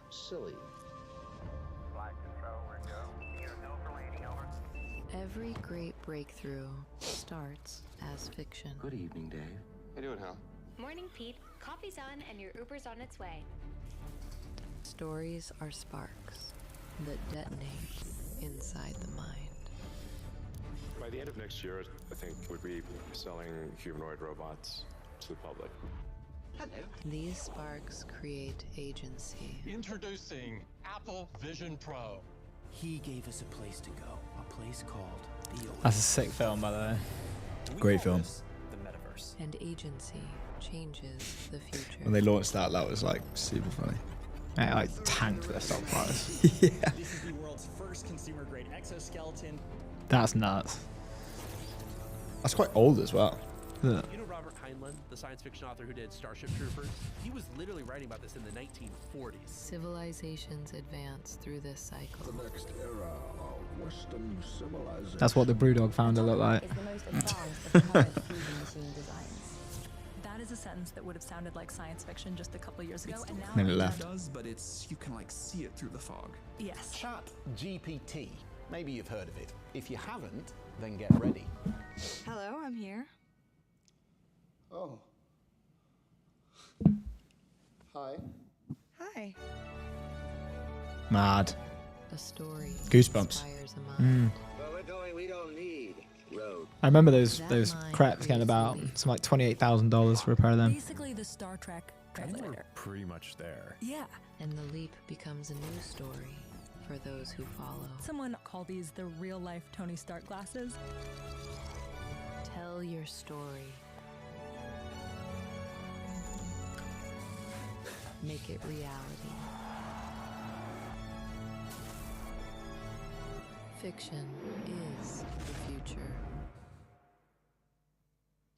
Boom. Look at that. Double boom. Double boom. Double boom for sequel. Alex McDonald, the co-founder and CEO of Sequel, is coming to join us in 5 minutes. Incredible. That should definitely go viral. They put a lot of effort into He's just released the article, Do Your VCs Treat You Like a Taste. Client? what he's released that today. Yeah. Are we He talking about released that it half as an hour well? ago. Yeah, we're going to talk about it. Let's go. Yeah, shall I read the first little bit, I guess? Yeah, have we even like introed him properly? Yeah. Put all your phones and electronic devices in the lockers. All bags must be searched. Anyone who causes trouble will immediately be ejected from the meeting. If you need former SAS soldiers as security for your shareholder meeting, you've probably not partnered with the right investors. In 2016, we pivoted my startup from a mobile payments app for restaurants to an AI, yes, really, concierge. Over the next 12 months, one of our investors engaged in lawfare, costing the company and us personally millions. We were followed by private investigators. My apartment was broken into. Friends and family were threatened financially and physically.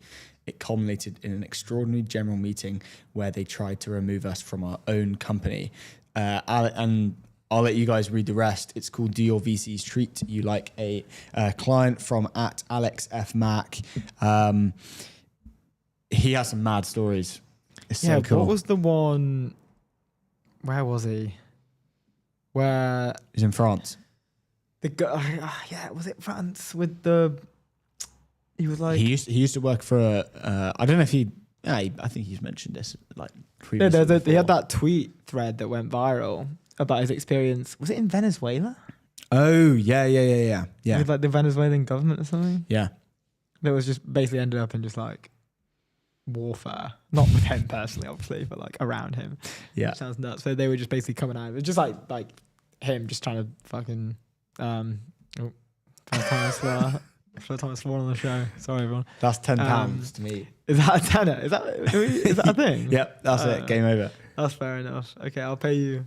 Maybe we can have a swear jar actually on the shelf. We don't need one because we don't swear. That was one time. Yeah. I've never done it. No, you nearly did once. Nearly. Where you had to like then there was like is that the same? I think that's a $5.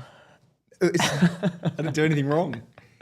True. You just demonetized us on every platform on earth. Yeah, Drake. Stream gets banned now. Yeah. Stream gets banned on X and whatnot. Game over. No, this is going to be an interesting chat. For those who don't know as well, the godfather of ETN, Alex was, and still is, someone that we lean on for advice as much as we can whenever we're lucky enough to get some of his time. He's previously exited Velocity Black for $300 million. One of the questions as well. Capital One. Yeah, to Capital One, which is the same guys that Snoop's up Brex. Look, I didn't know this, but he started SQL straight away after that exit, right? And like, I don't know about you, but maybe I'd probably want to. I was chatting actually with a couple of guys about this last night. Like, if you ever were to get an exit, like, what would be the plan? What would you want to do? And I think my first thing would like be get a chess tutor. I know it sounds weird, but I've played it for so long and I'm so bad at it that I just need professional help. That would be my first thing. Before we have Alex on, leave outdated business banking behind with Airwallex, the all-in-one financial platform built for the pace of modern business, multi-currency accounts, corporate cards, expense management, online payments, all in one platform. Go to airwallex.com. I believe we have Alex in the studio. Alex is in the house. Let's go. Here we go. Are you crazy? What? This has been a long time coming, man. We've been pumped about this. Time coming, yeah. Am I your first West Coast guest dialing in from the West Coast? Not quite. We've had maybe like 2 or 3. Definitely less. What's the time there? It's definitely we've had to move 10 to 6, so 6 a.m. club over here. Yeah. One poor soul. Who was that? Was Spore Bio. I think. Yeah. That was rough. That was such a good chat. Like, it was amazing for how quickly they got up. But it was literally like, I've just woken up. My bed is literally there. As soon as I'm done with this conversation, I'm getting straight back in bed. Just like saying that stuff. We're just like, what a legend. But we've got like so much to dig into here. You guys have made a big announcement today. Do you want to maybe just tell us a bit more? We just watched the video just then. We had it up on the stream. Nice. Really cool. What's the whole thing? Yeah, Great. Can you tell us more about this? Because the cinematography, the production value is incredible. Sure. Yeah. Let me tell you what we do at Sequel first. So Sequel is a digital family office for the world's best athletes, artists, and entrepreneurs. And we help them invest in founders who are advancing humanity. We have an early stage pre-seed / seed fund, and then we do Series A plus post product market fit investments as well. We've been operating for 3 years now, and I think one thing we've learned over those years, from day one, we've really tried to add value for portfolio founders. I think there's various different opinions in the world of venture about whether VCs add value or not. But over those years, as we've built more tools, services, and products to help our portfolio, we've actually decided towards the end of last year, it's after a conversation with George at Sequoia. Previously, I had founders as kind of the number 2 stakeholder on our list of stakeholders, just behind our clients and LPs. And after a conversation with George, we actually switched that up. So we put founders right to the top of that list of stakeholders. And we actually reoriented the whole business around our portfolio founders. Unlike typical kind of VCs or investors, 90% of our headcount is actually focused on adding value to our portfolio. There's only 2 people in the company who focus on investing. And one of them is me. So we completely reoriented our whole business, all our priorities internally around how do we create value for our portfolio founders, make their lives a bit easier, help them accelerate. As Josh Kushner said, we're under no illusion we're not the main characters here, right? Our founders are the main characters. And so we built a suite of tools as well as services to help really tell the story of those main characters of our portfolio founders. And today we've launched our founder portfolio, our founder portal for our portfolio founders. So that's gone out to our 37 portfolio companies today. You know, our core superpowers are around storytelling. We help create real brand equity and narrative around our portfolio companies and the founders of those companies.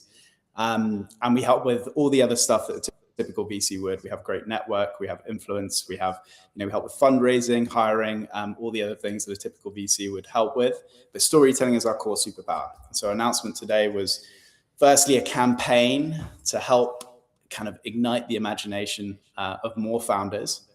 We think as AI continues to expand, we're going to see more and more founders and entrepreneurs and small teams. And so we have a campaign called Fiction is the Future, designed to help hopefully inspire those people to start companies. And secondly, we've launched our founder portal and looking to really use that to help accelerate our portfolio founders on their journey.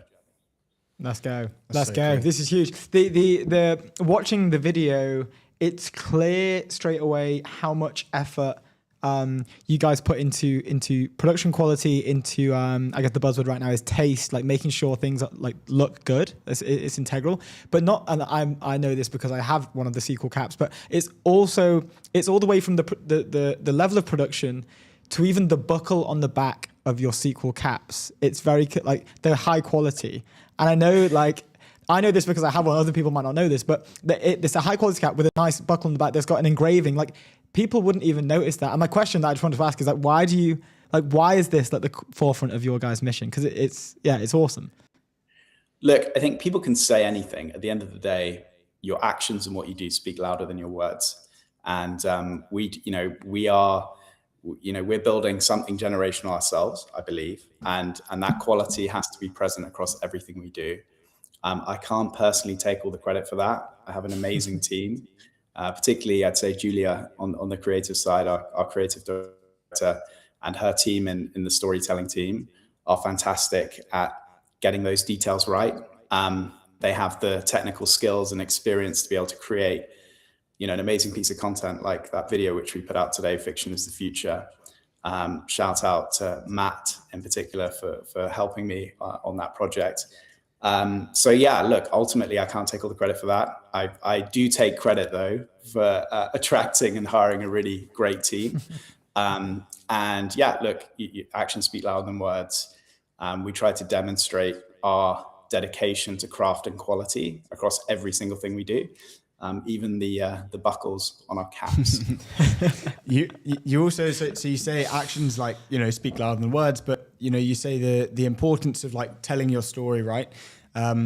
Talk to us about how operationally kind of SQL helps to tell the stories of your portfolio founders.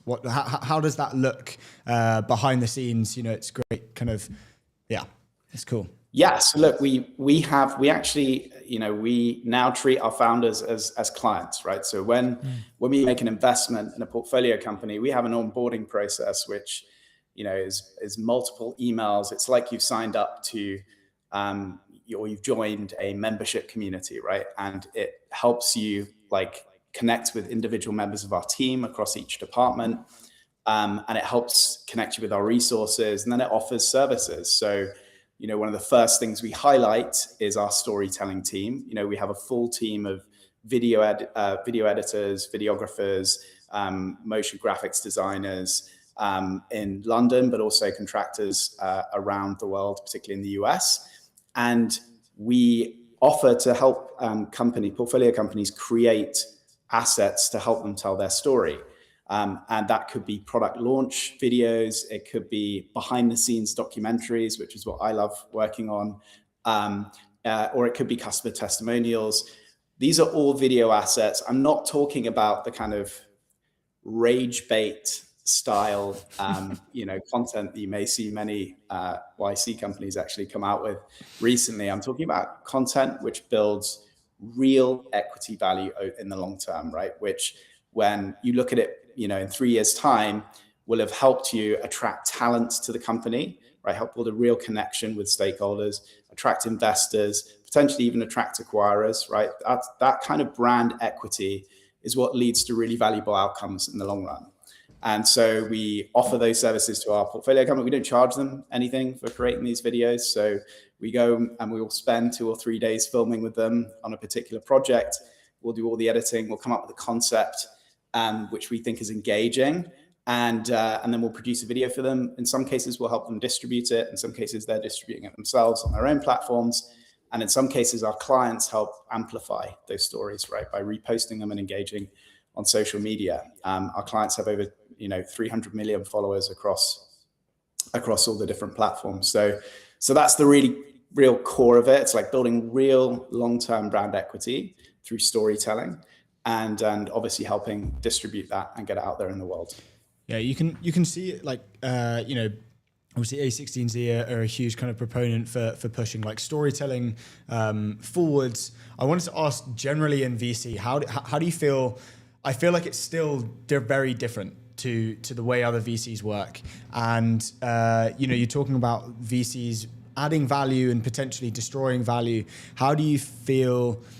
What do you feel VCs do best when they're adding value and might be destroying value? Yeah, look, I agree with Vinod Kosa when he says 70 to 80% of investors actually add negative value, right? They take up your time. They don't really help accelerate you on your journey. Obviously, the VCs that we co-invest with and we love to invest with, people like Andreessen Horowitz, who we have the utmost respect for, followed Mark and Ben's journey since they started the firm, and absolutely love everything they do. Though there are a number of very high quality tier 1 VCs, and this is how they become tier 1, who really do partner closely with their founders and help them with every aspect of company building if they need it, right? In some cases, founders don't need it, or they might need, a very high leverage piece of advice or introduction at a particular point in time. And, I don't believe any investor can make you successful. I do believe investors can break you. And actually there's a story I've told as part of our launch today about how I've personally experienced that in the past. So I do believe investors can break you. I don't think they're going to make you, but I think they can accelerate you on the journey, right? They can help you bring in talent more quickly. They can help you aggregate resources more quickly. And so they're really just a supercharger for your own skills and attributes as a founder. So we believe we can add value, and we've demonstrated that, I think, so far with our portfolio companies. There's a lot to improve. We want to invest more in it. We want to bring more team members on board so that we can help more of our portfolio companies with requests. But yeah, look, no investor is going to make you. Investors can break you, and ultimately they have the ability to accelerate you. That's awesome. You slightly shifting away, like you've also angel invested in like over 50 companies or something near that. It might be more now, including an incredibly early bet on 11 Labs as well at pre-seed. I was when we were researching, and when we've been speaking in the past, I actually haven't mentioned that I found this, but it was one of Matt's write-ups from an interview that he did with you back in 2024 for, I think it was with Nodes. It was on a Substack piece, but it was about like the rules of angel investing, mainly mastering them, but also understanding how you can break them after you've mastered them as well. I was just going to ask, what, like, somebody who's starting around in angel investing, like, what are these rules? Like, what are the, like, how do you be a good angel investor, right? And I guess it's, I think in the article it actually states it's different depending on where you're at, but as a high level. Yeah, look, broadly, I think there are certain rules that whatever your discipline, right, whether it's angel investing or anything else, when you start off as a beginner at something, there are rules that are good to adhere to help you minimize risk and hopefully succeed, right? Whether you're trying to learn how to skateboard or whether you're trying to learn how to angel invest. The typical rules that you start off with in angel investing are like diversify, significantly. So try and spread your money across, multiple companies. Ideally, you want to take, what you're willing to invest in venture and at least divide it by 10, right? So making 10 investments per year over a period of 5 years. You'll build up a portfolio of 50 companies, and that gives you a statistically much higher chance of having an outlier in the portfolio, right? you also want to temporally diversify across multiple years, across the different parts of the venture cycle. It's a very cyclical asset class. You want to invest the same ticket size in every single company, right? It's very hard to tell at the start which company is going to succeed or not. And in fact, 11 Labs is a good example of that. And a story, we do a lot of education with athletes and artists. When I go and speak to Premier League clubs and give them a sort of lessons on angel investing, one of the core lessons I tell them, I start off this story by saying how I lost $45 million. And actually that lesson is related to 11 Labs, where I originally was introduced to the deal by a couple of guys who are running an SPV alongside Concept Ventures into the company. I was in the middle of our sale process of Velocity Black. I didn't have much time to think about it, but I loved what they were working on because we were also working with language models at Velocity Black. So I put in one of my smallest ever angel checks, right? So I'm not going to say how much it was, but it was a very small angel check for me.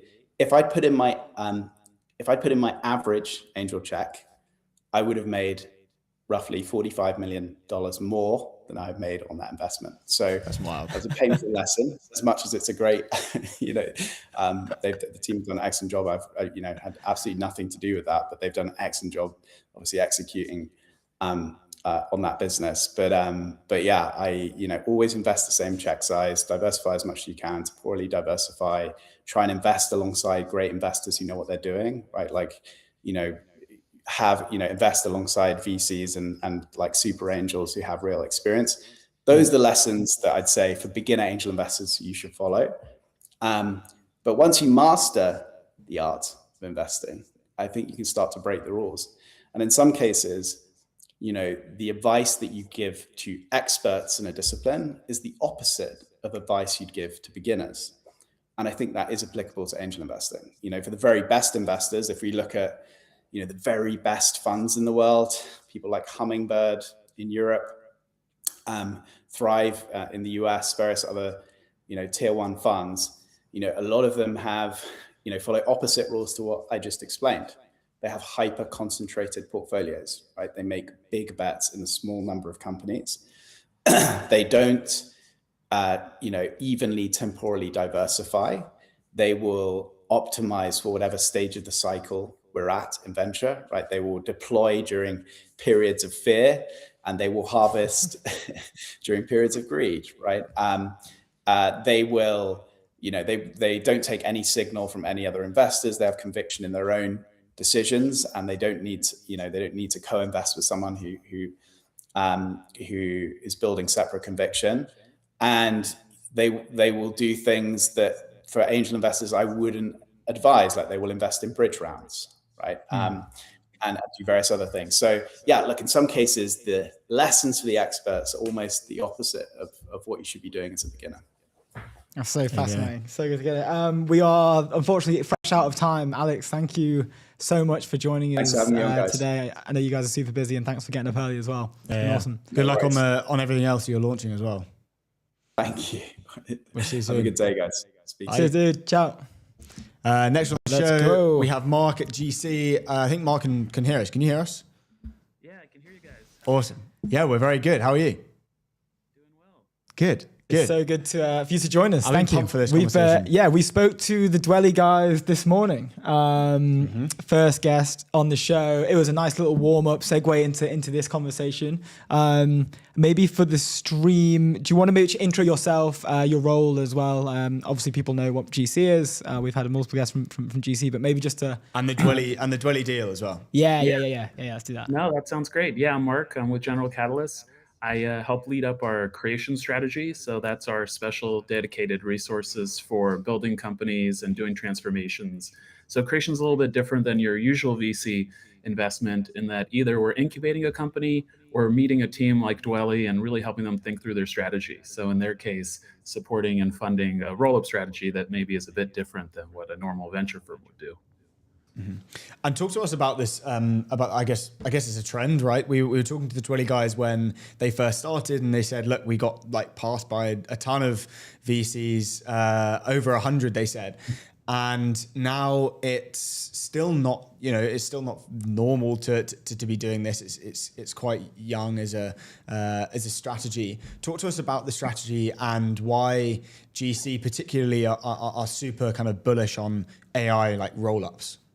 Yeah, GC is an investor in companies like Anthropic and Mistral, so we're seeing firsthand what AI technology can do and the impact of large language models.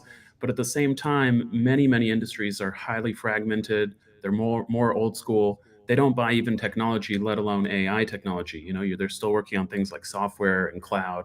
So the thesis really is in many industries, AI native applications will grow and scale organically. But there's a really good chunk of especially the services segment where it's very difficult to implement AI. But the savings and the efficiencies and the better experiences for the end customers are there. So the strategy is essentially, if you look at the 16 trillion revenue a year services industry, there's probably 10 of the 70 or so subcategories where you can go in and do this roll-up strategy. And we identified very early on HOA management and property management as one of the areas where this is really effective. So we have bets in the US like Long Lake and bets in Europe like Dwelly, which we think will be kind of the premier AI powered roll-up in Europe.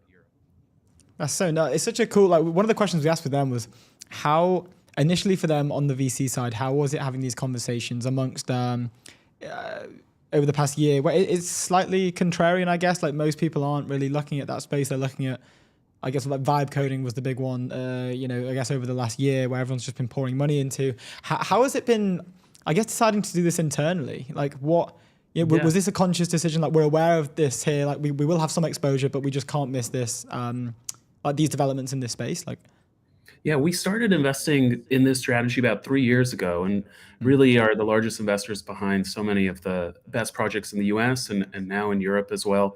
For us, it was really about two things. One, most second-time founders really got the strategy. I can build a team, I can build the software, I understand where the technology is, I can build the agentic layer, but I worry about the go-to-market. If it's in accounting or if it's in property management or if it's in MSPs in these super fragmented markets, going to market, selling into folks who don't really buy tech. So you had second-time founders who were really pushing this for us. So about 3 years ago, we funded companies like Crescendo in the call center space, slightly after that Long Lake in the HOA management space.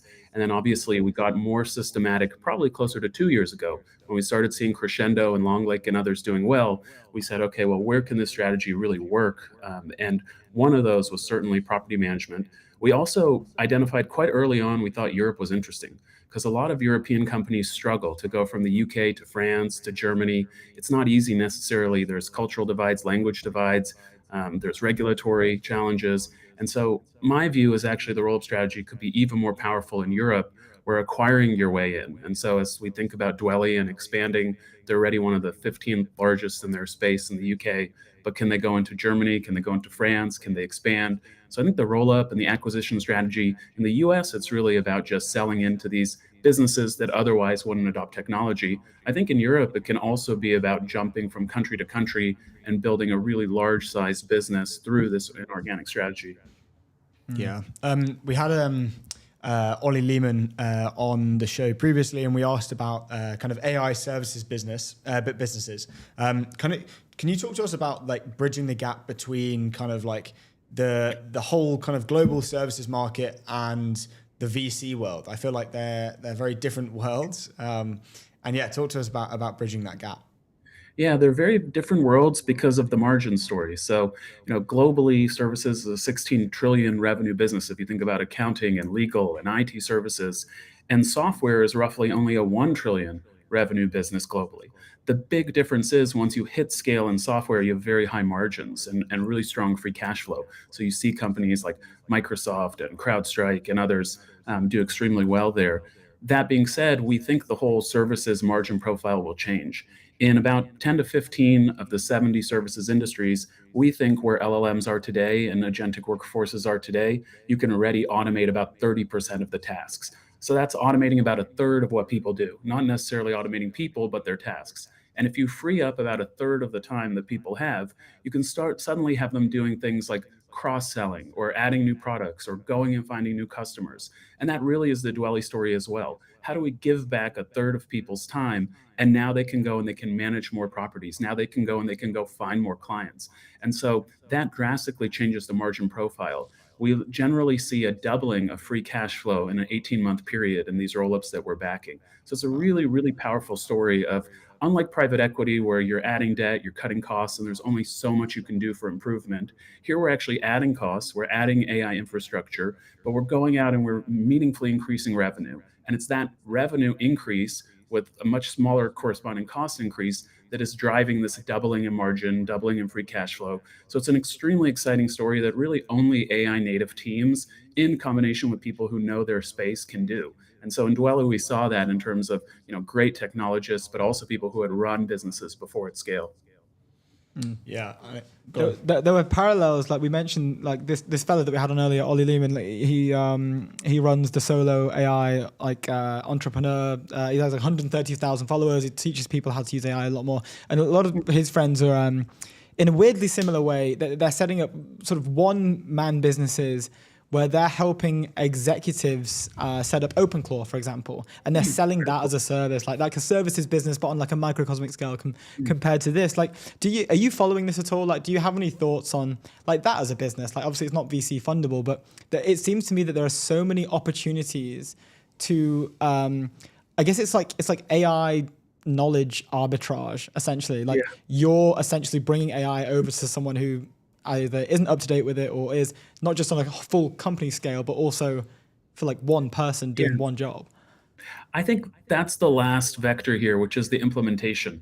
Like there's been a lot of investing on the chip layer. There's been a lot of investing on the model layer. Hopefully this 600 billion in CapEx around chips and around models actually translates into real economic gains. And that last piece of it is the implementation. So I do think what you're referencing has a lot of parallels. On the AI rollup side, it's not, we have the world's best technology. It's let's actually help implement it. Let's fine tune the models. Let's build the software on top. Let's have the agentic workforce on top. Let's get management to understand the product and to implement it. And so this sounds like something very similar too, where, the technology is there. If you look at things like accounting or call centers or legal documents, the fundamental technology is there, but fine-tuning it for the last mile and then actually implementing it, building an agentic workflow on top, this is the part where a lot of folks, especially large corporations, get stuck, or more traditional services industries get stuck. So I think the implementation piece really will be the story of 2026 and 2027, if over the last few years, the story has been more around the chips and the models improving. Yeah. Is that similar in a sense with the kind of like integration problem as well? Obviously, you're kind of using VC cash to, as you mentioned, build up the technology as much as like, cut costs and integrate the businesses. How do you guys, or how do the portfolio companies balance building the new tech, but then also integrating into the businesses, or integrating the businesses together while, building all this new kind of stuff and everything moving super quickly?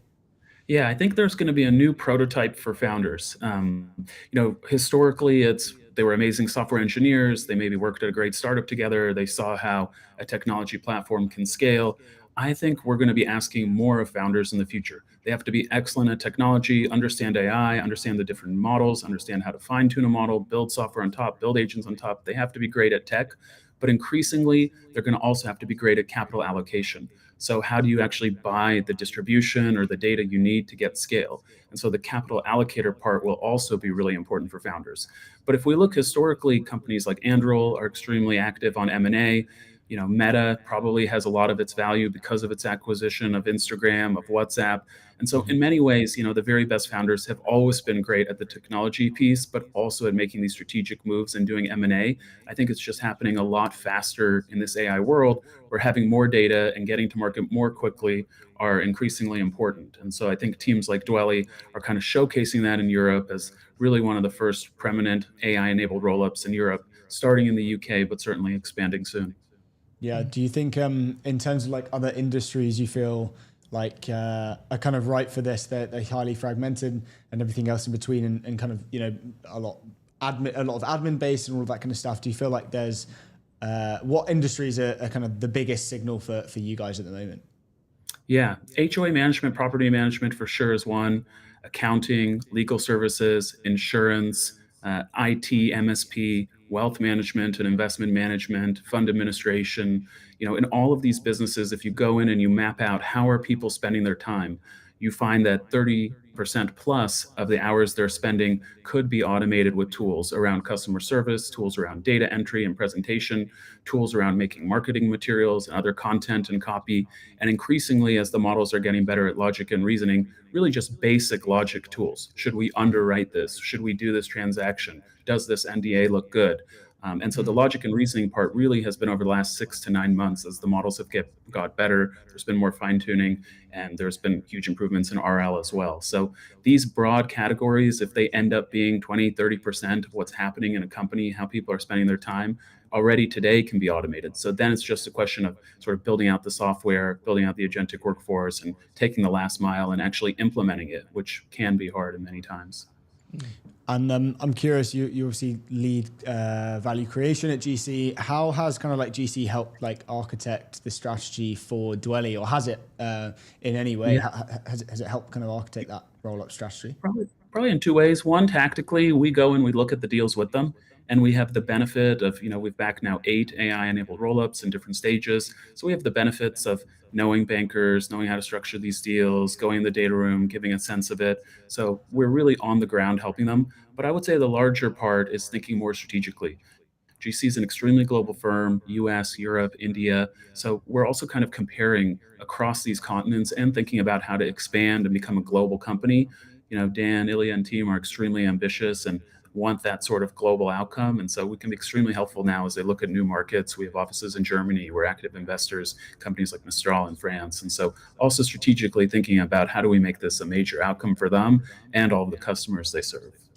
That's cool. Awesome. We're coming up towards the end, but before, we have to ask, you co-founded Tagomi, an institutional crypto brokerage, and it was acquired by Coinbase. Would love to hear more about this and this journey. Yeah, I was actually an early investor in crypto, and a friend of mine was working at Union Square Ventures. And in 2017, when the market started running up, we got a lot of inbound, hedge funds, VCs, others. How do we do a 50 or 100 million trade in Bitcoin? At an exchange, we eat through the order book. At an OTC desk, we're getting marked up. Why is there no electronic agency brokerage? So we got extremely lucky. A 30-minute coffee with this legend, Greg Tusar, turned into a 3-hour working session. And we got the guy who ran electronic trading at Goldman for 13 years to join us as our third co-founder. And very quickly after that, Peter Thiel and Founders Fund backed us because they were very interested, of course, in acquiring Bitcoin. And we really scaled out an amazing product. Got acquired by Coinbase several years later. And actually, my co-founder, Greg, still runs Coinbase Prime, institutional. So the Tagomi product team kind of really lived on there. And it was an awesome experience. And kind of coming out of that, I realized that a lot of changes in fintech can be enabled by crypto. So as you guys pointed out, was an active angel investor in that space and kind of stumbled my way into AI. I was kind of backing these guys putting like JPEGs on the internet, and there were much smarter people doing really cool AI technology coming out of Google and OpenAI. And so started wading into the space 3-4 years ago. And we are today here really seeing these companies like Dwelly impacting tens of thousands, hundreds of thousands of people. And it's a very cool journey to be on. Let's go. That is sick. Dude, that's so cool. What a way to end the show. Yeah, amazing way to end the show. Mark, thank you so much for joining us and spending time with us today. It's been awesome. Yeah, thanks for having me on, guys. Anytime, dude. Have a good day. You too. Cheers. That is the show. Thank you so much for joining us. We will see you next week.